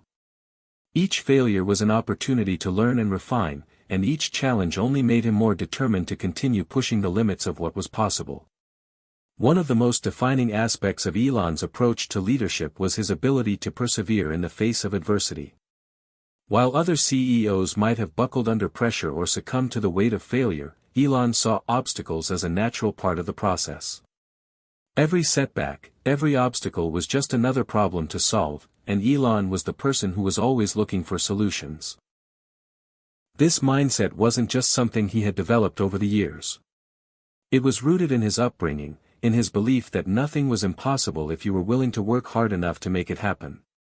He had faced setbacks and failures early in his career, from the collapse of Zip2 to the struggles of PayPal. But each failure had taught him something invaluable, and each challenge had shaped him into the person he was today. One of the biggest challenges Elon faced in recent years was the growing pressure from investors and the public to deliver on his promises. With so many high-stakes ventures and so much riding on the success of his companies, there were moments when he questioned whether he could keep up the pace. But he always came to the same conclusion: he couldn't stop now. The future was too important. As he paced the hallways of Tesla's headquarters, thinking about the road ahead, he was reminded of a conversation he had with his father many years ago. His father had asked him, "What happens if you fail? What if you can't pull this off?" Elon had looked at him, determined. "Then I'll fail, but I'll keep trying. I'll never stop." In the face of failure, uncertainty, and adversity, Elon Musk's resolve remained unshaken. The road ahead might be full of obstacles, but he was ready to face them head-on, knowing that each challenge was just another step toward achieving something far greater than any individual success. The universe had always captivated Elon Musk. As a child, he'd stared at the stars, lost in wonder, imagining what lay beyond the blue skies of Earth. Now, decades later, he had a different perspective. He wasn't just dreaming of the stars, he was building the means to reach them. But reaching space, colonizing other planets, and eventually making humanity a multiplanetary species was no easy task.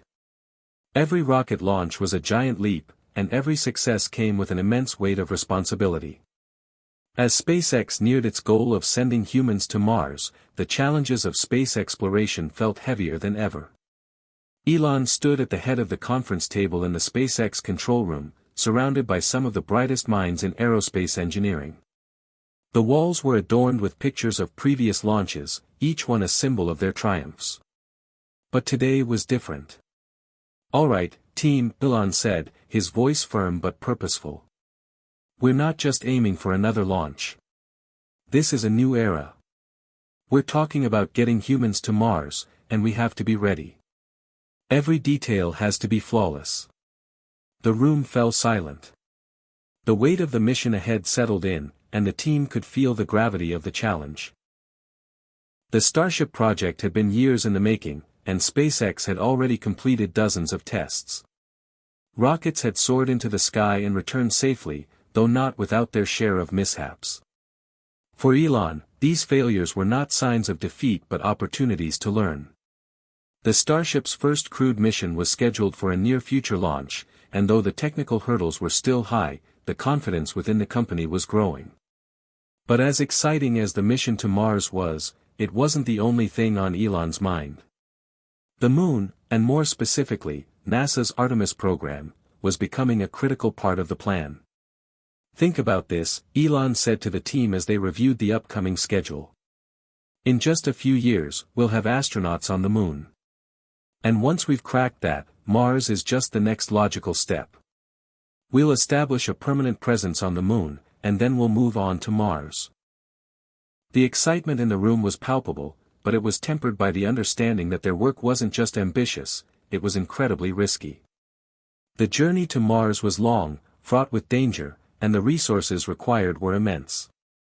Every aspect of the mission had to be accounted for: fuel, life support, and the ability to survive the harsh conditions of deep space. A single failure could jeopardize everything. But Elon had never been one to shy away from risk. If anything, he thrived on it. And that's exactly what had fueled his vision for SpaceX: to go further, faster, and with greater efficiency than anyone else dared. In a small meeting with NASA officials, Elon discussed the broader implications of their collaborative efforts. "The goal isn't just to land on the Moon," he said. "It's about creating the infrastructure to sustain life out there. Building habitats, generating solar power, and figuring out how to extract resources from the Moon. If we can make the Moon viable for long-term habitation, we will have laid the groundwork for Mars." One of the NASA engineers raised a question. "But how do we make sure that the infrastructure we build on the Moon is adaptable for Mars? The conditions there are completely different." Elon nodded. "Exactly. That's why the Moon is our testing ground. We will make mistakes, but that's how we learn.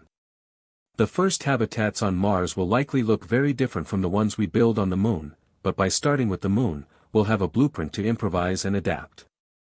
The sheer scale of the Moon to Mars plan was staggering, and yet Elon remained focused, driven by his belief that the long-term survival of humanity depended on becoming a multiplanetary species.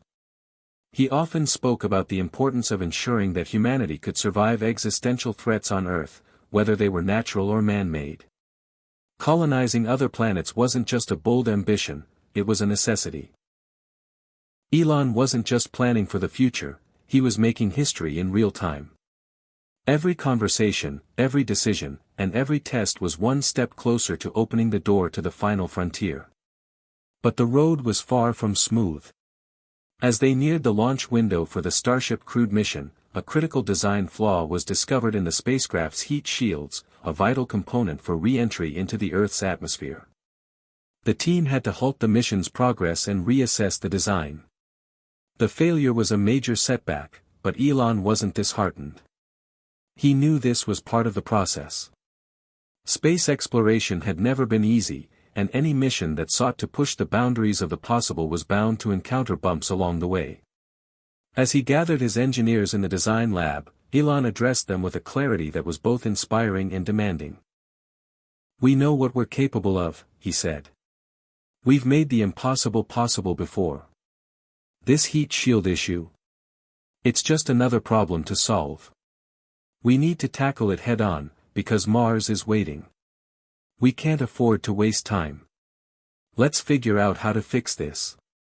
The team worked around the clock to refine the design, making improvements to the heat shield that would ensure the spacecraft could survive the intense temperatures of re-entry.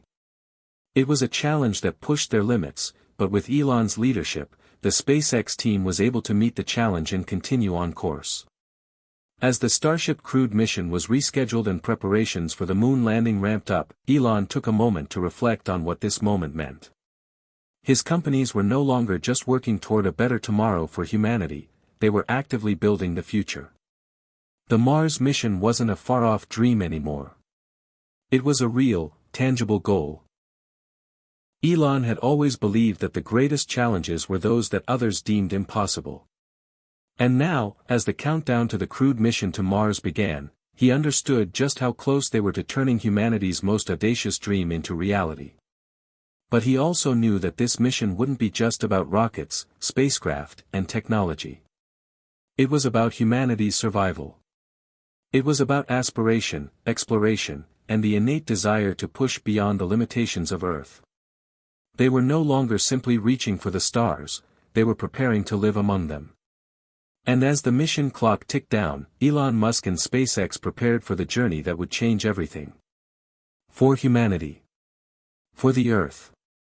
And for the final frontier. The distant, rust-colored planet of Mars loomed large in Elon Musk's mind. It was the final frontier, a place that had captured human imagination for centuries, but one that had also seemed utterly unreachable. Yet, for Elon, Mars was no longer just a dream. It was the ultimate goal, and everything, Tesla, SpaceX, Neuralink, had been building toward this monumental moment. The pressure was palpable. SpaceX had successfully launched uncrewed missions to Mars, but sending humans to the Red Planet was an entirely different challenge. Elon knew this mission would test the very limits of human ingenuity, endurance, and resolve. The Starship spacecraft, the vehicle designed to carry astronauts on this historic journey, was almost ready for its maiden crewed flight. The mission would involve multiple stages, launching from Earth, surviving the long journey across space, landing on Mars, establishing a base, and finally ensuring that astronauts could survive on the harsh Martian surface. The Mars challenge wasn't just about technology, it was about human survival. The astronauts would have to rely on life support systems for oxygen, food, and water, systems that had to be incredibly robust. Mars had an atmosphere too thin to breathe, temperatures that could plummet to -100 degrees Celsius, and radiation levels much higher than those on Earth. The stakes were unimaginable. Inside the SpaceX mission control, Elon stood in front of a massive screen, his eyes fixed on the projected images of Mars. Engineers and scientists worked feverishly, their eyes darting between their screens and the rapidly approaching launch timeline. It was a sight that Elon had imagined countless times, but seeing it unfold in real time made him pause for a moment. "How long until we launch?" Elon asked, his voice steady but laced with anticipation. "We're on track for a launch in about 3 weeks, replied Gwen Shotwell, SpaceX's president and COO. "But there are still some final systems checks we need to go through, especially for the life support systems. We don't want to leave anything to chance." Elon nodded. "We're not just launching a spacecraft, Gwen. We're launching humanity's future. Every detail matters." Despite the enormous stakes, Elon's confidence remained unwavering. He knew that this mission would be harder than any other they had attempted, and the risks were incredibly high. But he also believed that the road to Mars was the only way forward for humanity. "We've been given an incredible opportunity," he said, addressing the room. "We're not just sending a handful of astronauts to Mars, we're opening the door to an entirely new chapter in human history. This is our chance to prove that we can survive beyond Earth." The room fell silent as the weight of his words sank in. Mars was far from welcoming. A journey that took months of travel required astronauts to survive in cramped quarters, dependent on technology and each other. And once they landed on the Martian surface, there would be no turning back. They were truly venturing into the unknown. As Elon reflected on the enormity of the Mars mission, his thoughts turned to his personal journey. From the founding of SpaceX in 2002 to the near collapse of the company in 2008, every step had been a test of resilience and determination. The obstacles had been overwhelming at times, but there had always been an underlying sense of purpose. "What are we really doing here?" Elon often asked himself. It wasn't just about rockets or missions, it was about making sure that humanity didn't stagnate. The colonization of Mars wasn't just a technological goal, it was about ensuring the long-term survival of human civilization. In the months leading up to the mission, Elon spent more time with his team at SpaceX, speaking to the astronauts and engineers who would be making this historic journey. He knew that their dedication and bravery were critical to the mission's success. Commander Sarah Hayes, the mission's lead astronaut, was one of the key members of the crew. She had flown multiple space missions, but this one was different. The isolation of space, the uncertainty of life on Mars, and the mental strain of months of travel were all factors that weighed heavily on her. "Are we ready?" Elon asked her during a quiet conversation in the SpaceX operations room. Sarah nodded, her face determined but tired. "We've trained for years. We're ready, but the mental aspect is going to be just as challenging as the technical side. Mars isn't just another mission. It's a long-term commitment. We're preparing to create a new home. For humanity." Elon understood what she meant. This mission wasn't just a quick jaunt into space. It was the beginning of human settlement on another planet, and the future of an entire species was on the line. As much as they had trained for the physical aspects of the mission, they also had to be prepared for the psychological toll that would come from being so far from Earth, cut off from everything they knew. "We have to be more than ready, Sarah," Elon said, looking her in the eye. "This mission isn't just about us, it's about the entire human race. What we do on Mars will set the stage for everything that follows." As the launch date drew closer, the pressure only intensified. Every test, every simulation, every system check had to be perfect. Any small failure could jeopardize the lives of the astronauts and the future of human exploration beyond Earth. But Elon had always thrived under pressure. The challenges they faced were immense, but he saw them as puzzles to be solved. Every time they overcame a roadblock, it felt like one step closer to achieving the impossible. The final tests for the Starship's life support system were scheduled for the week before the launch. Engineers worked around the clock, fine-tuning every component to ensure that the astronauts would have a reliable source of air, water, and food during the long journey. But as the days passed, there were still lingering doubts. Would the spacecraft be able to withstand the conditions of space? Would the radiation shielding hold up? And most importantly, would the astronauts be able to survive the immense challenges of living on Mars? Elon didn't have the answers to every question, but he knew one thing for certain: humanity was destined for the stars. Mars was just the beginning. The mission to the Red Planet was the first step in a much bigger journey, a journey that would eventually take them to other planets, moons, and perhaps even beyond the solar system. As the mission countdown clock ticked down, Elon Musk stood at the forefront of an ambitious future, one that he had worked his entire life to make possible. The Mars Challenge was the culmination of his vision, a vision that was grounded in one simple truth: humanity's future depended on exploration. Mars was just the first step. The stars were waiting. The countdown clock on the Starship mission had reached its final moments. The tension in SpaceX mission control was palpable. Engineers, astronauts, and team members alike were watching intently, knowing that the culmination of years of hard work, setbacks, and breakthroughs was about to unfold before their eyes. This was more than a launch, it was the first step in humanity's long-awaited journey to become a multiplanetary species. The sound of the final countdown echoed throughout the control room. T-10. 9. 8. The numbers were like a heartbeat, counting down toward an uncertain future. At the heart of the mission was Commander Sarah Hayes, who had been chosen to lead the crew of astronauts on this historic journey to Mars. Beside her were 4 other brave souls: Dr. Ethan Mitchell, a scientist specializing in astrobiology; Dr. Maya Williams, a doctor trained in space medicine; engineer Lucas Ortega, and mission specialist Claire Johnson.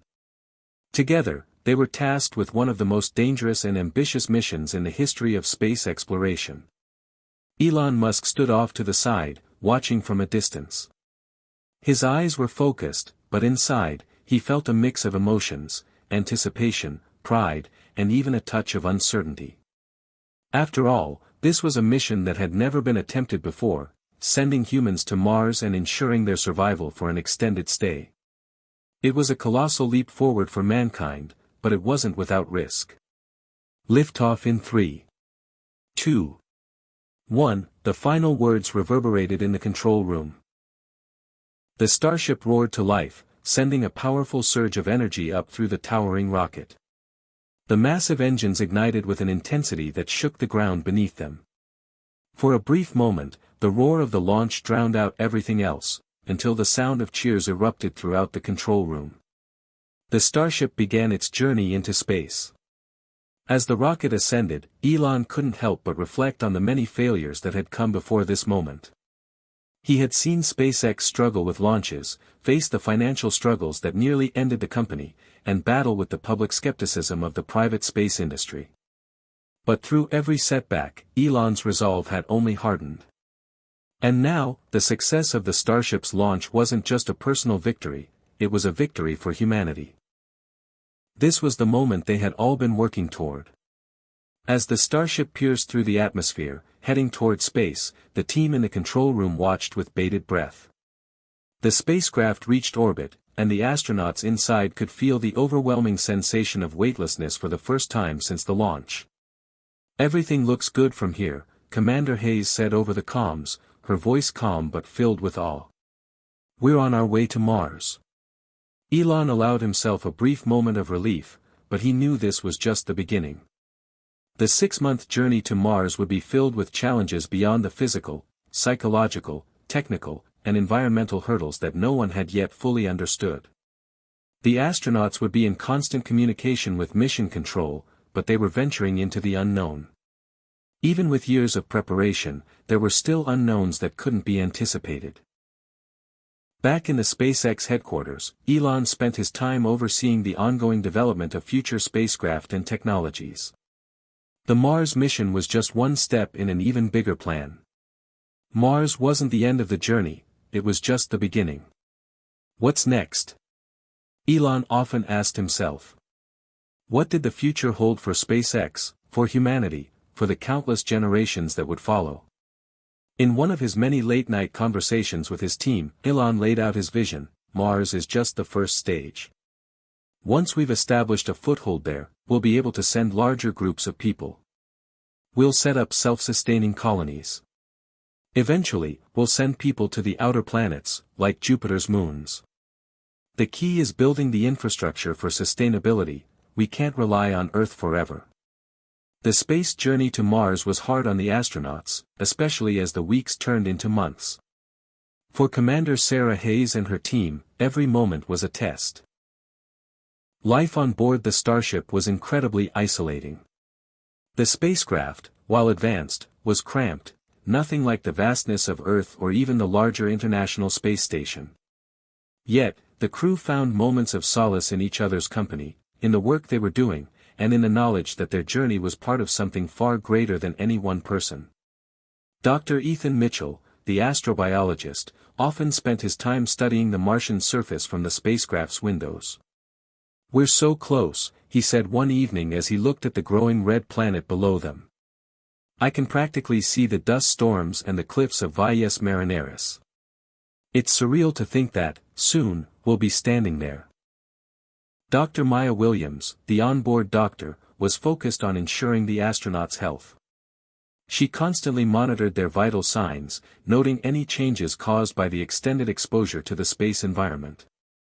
The mental toll was perhaps the hardest part. "We're making history, but we need to stay grounded," she reminded them. "The mission is a success when we're able to safely return to Earth." The mission to Mars wasn't just about the astronauts, it was also about the people on Earth. Each time the crew sent a message back to Earth, the world tuned in. Children, students, and people from every corner of the globe watched in awe. The red planet was no longer a distant dream, it was within humanity's reach. Elon often watched the broadcasts, reflecting on what this meant for the future. Every day the crew spent on Mars was a new chapter in human history. They were laying the groundwork for what would someday be a thriving colony. One that would build new societies, new industries, and possibly new ways of living. By the time the starship reached Mars orbit, Elon had already started planning the next steps. SpaceX wasn't just about getting humans to Mars, it was about establishing humanity's presence in space for the long haul. As the astronauts prepared for landing, Elon's mind raced with possibilities. What could they build on Mars? How would they adapt to the planet's harsh environment? But for now, the only focus was getting them safely to the surface. As the starship touched down on the Martian surface, the world held its breath. With a soft landing, the crew was officially on Mars. The astronauts stepped out onto the red soil, planting their feet on the surface of a new world. The future of humanity was no longer confined to Earth. Elon Musk, watching from Earth, allowed himself a quiet smile. The road ahead was long, but it was clear that humanity had just taken its first step into the stars. The landscape of Mars was as alien as it had always seemed, vast, barren, and unforgiving. The starship had safely landed, its crew standing on the surface of the red planet, their feet touching soil that had been untouched by human hands for billions of years. The day was more than a historical achievement, it was the beginning of an entirely new era for mankind. Elon Musk sat in the SpaceX control room, his eyes glued to the monitors. The astronauts' movements were being transmitted live to Earth. The cameras captured their first steps outside the starship, the red dust swirling around their boots as they took tentative steps onto Mars. The first human footprint on another planet was now imprinted into history. "Welcome to Mars," Commander Sarah Hayes said, her voice crackling through the communications system. "We are standing here, not just as astronauts, but as pioneers of a new future." The world watched in awe, captivated by the sight. The dream of becoming a multiplanetary species was no longer a science fiction story, it was a reality. But the hard work was just beginning. The crew had a long road ahead of them. As the astronauts set up the initial base of operations, they knew they faced monumental challenges. Mars wasn't an inviting place. The atmosphere was nearly impossible to breathe, the temperatures were freezing, and the radiation levels were deadly. Everything they needed to survive had to be brought from Earth, or built from scratch using the planet's resources. The habitat modules that had been transported on earlier missions were now their homes, providing them with shelter from the extreme conditions. The life support systems were running at full capacity, supplying oxygen, water, and food. But these systems were fragile. Any malfunction could mean the difference between survival and disaster. Dr. Maya Williams, the mission's doctor, was busy monitoring the health of the crew. "We're going to need to take it slow," she said, carefully checking their vitals. Extended exposure to low gravity, combined with the isolation and the harsh environment, is going to take a toll on everyone. Commander Hayes nodded. "We've prepared for this. But it's going to take time for us to adjust to life here." Elon sat back in his chair, deep in thought. The Mars mission was not just about survival, it was about building a foundation for future generations. Establishing a sustainable colony on Mars would require immense resources, technology, and innovation. The crew was only the first wave. If humanity was to thrive on Mars, a larger infrastructure would need to be developed. "I've always said it's about more than just going to Mars," Elon thought to himself. "It's about making humanity a multiplanetary species. It's about ensuring our survival and thriving in the long run." He had been thinking about this mission for years, but now that it had finally happened, the gravity of the situation was settling in. They weren't just building a colony. They were laying the foundation for a new chapter in human history. Back on Mars, the first few days were spent preparing the habitat modules and setting up the necessary infrastructure. The crew needed to ensure that everything was functioning, everything from their oxygen supply to the solar panels that would power their base. The rovers were brought out to survey the terrain, and the greenhouse was set up, a tiny seed of life in the barren Martian soil. Dr. Ethan Mitchell, the astrobiologist, spent his time studying the soil and atmosphere. "The first task is to figure out how to make the most of what we have here," he said, looking at the samples he had collected. We need to know how to grow food, create breathable air, and harness resources from the Martian environment. This is the future. As the crew continued to settle in, the gravity of their work became increasingly clear. They were tasked not just with surviving, but with thriving on a planet that didn't offer much to begin with. Every experiment, every innovation would need to push the boundaries of what was possible. They had to become resourceful, building solutions from what they had. The first breakthrough came when the team began to test the Martian soil for possible agricultural use. If they could grow crops on Mars, it would be a game changer. Food production would no longer need to rely solely on Earth, and the colony could become more self-sustaining. Dr. Ethan Mitchell, working with Dr. Maya Williams, had come up with a plan to extract water from the Martian ice caps. We're going to need to find ways to convert the ice into usable water, Ethan explained, as they carefully worked with the equipment that had been sent ahead of them.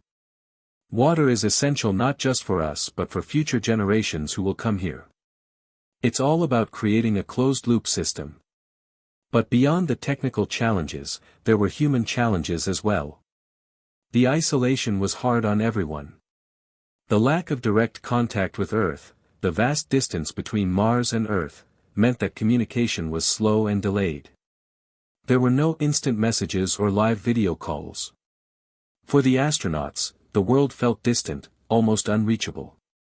"I miss Earth," Claire Johnson said one evening as she sat in the habitat module with the others, staring at the stars. "I miss seeing the ocean, feeling the sun on my face. But at the same time, I know we're doing something that no one else in history has ever done. We're building the future." The isolation would only grow more intense as they prepared for the next phase of their mission, the building of the Martian settlement. It wasn't just about surviving on Mars, it was about expanding humanity's reach, creating something that could live on long after their time. Back on Earth, Elon was overseeing the next steps for SpaceX. The Starship program was evolving, with the goal of sending more resources and people to Mars. But the infrastructure required to support a colony on Mars was immense. Elon envisioned not just a scientific outpost, but an entire city, one that could grow and thrive, powered by sustainable technology and resources from the planet itself. The plan was clear: Mars would be the proving ground. If humanity could survive and thrive here, it would set the stage for even bigger ambitions, colonies on other moons, planets, and eventually the stars. But for now, Mars was the focus. "We need to build the infrastructure to sustain life here," Elon said to his team. "Water, food, power, these are the basics. But we also need to think about expanding the human presence. Mars isn't just a destination. It's the beginning."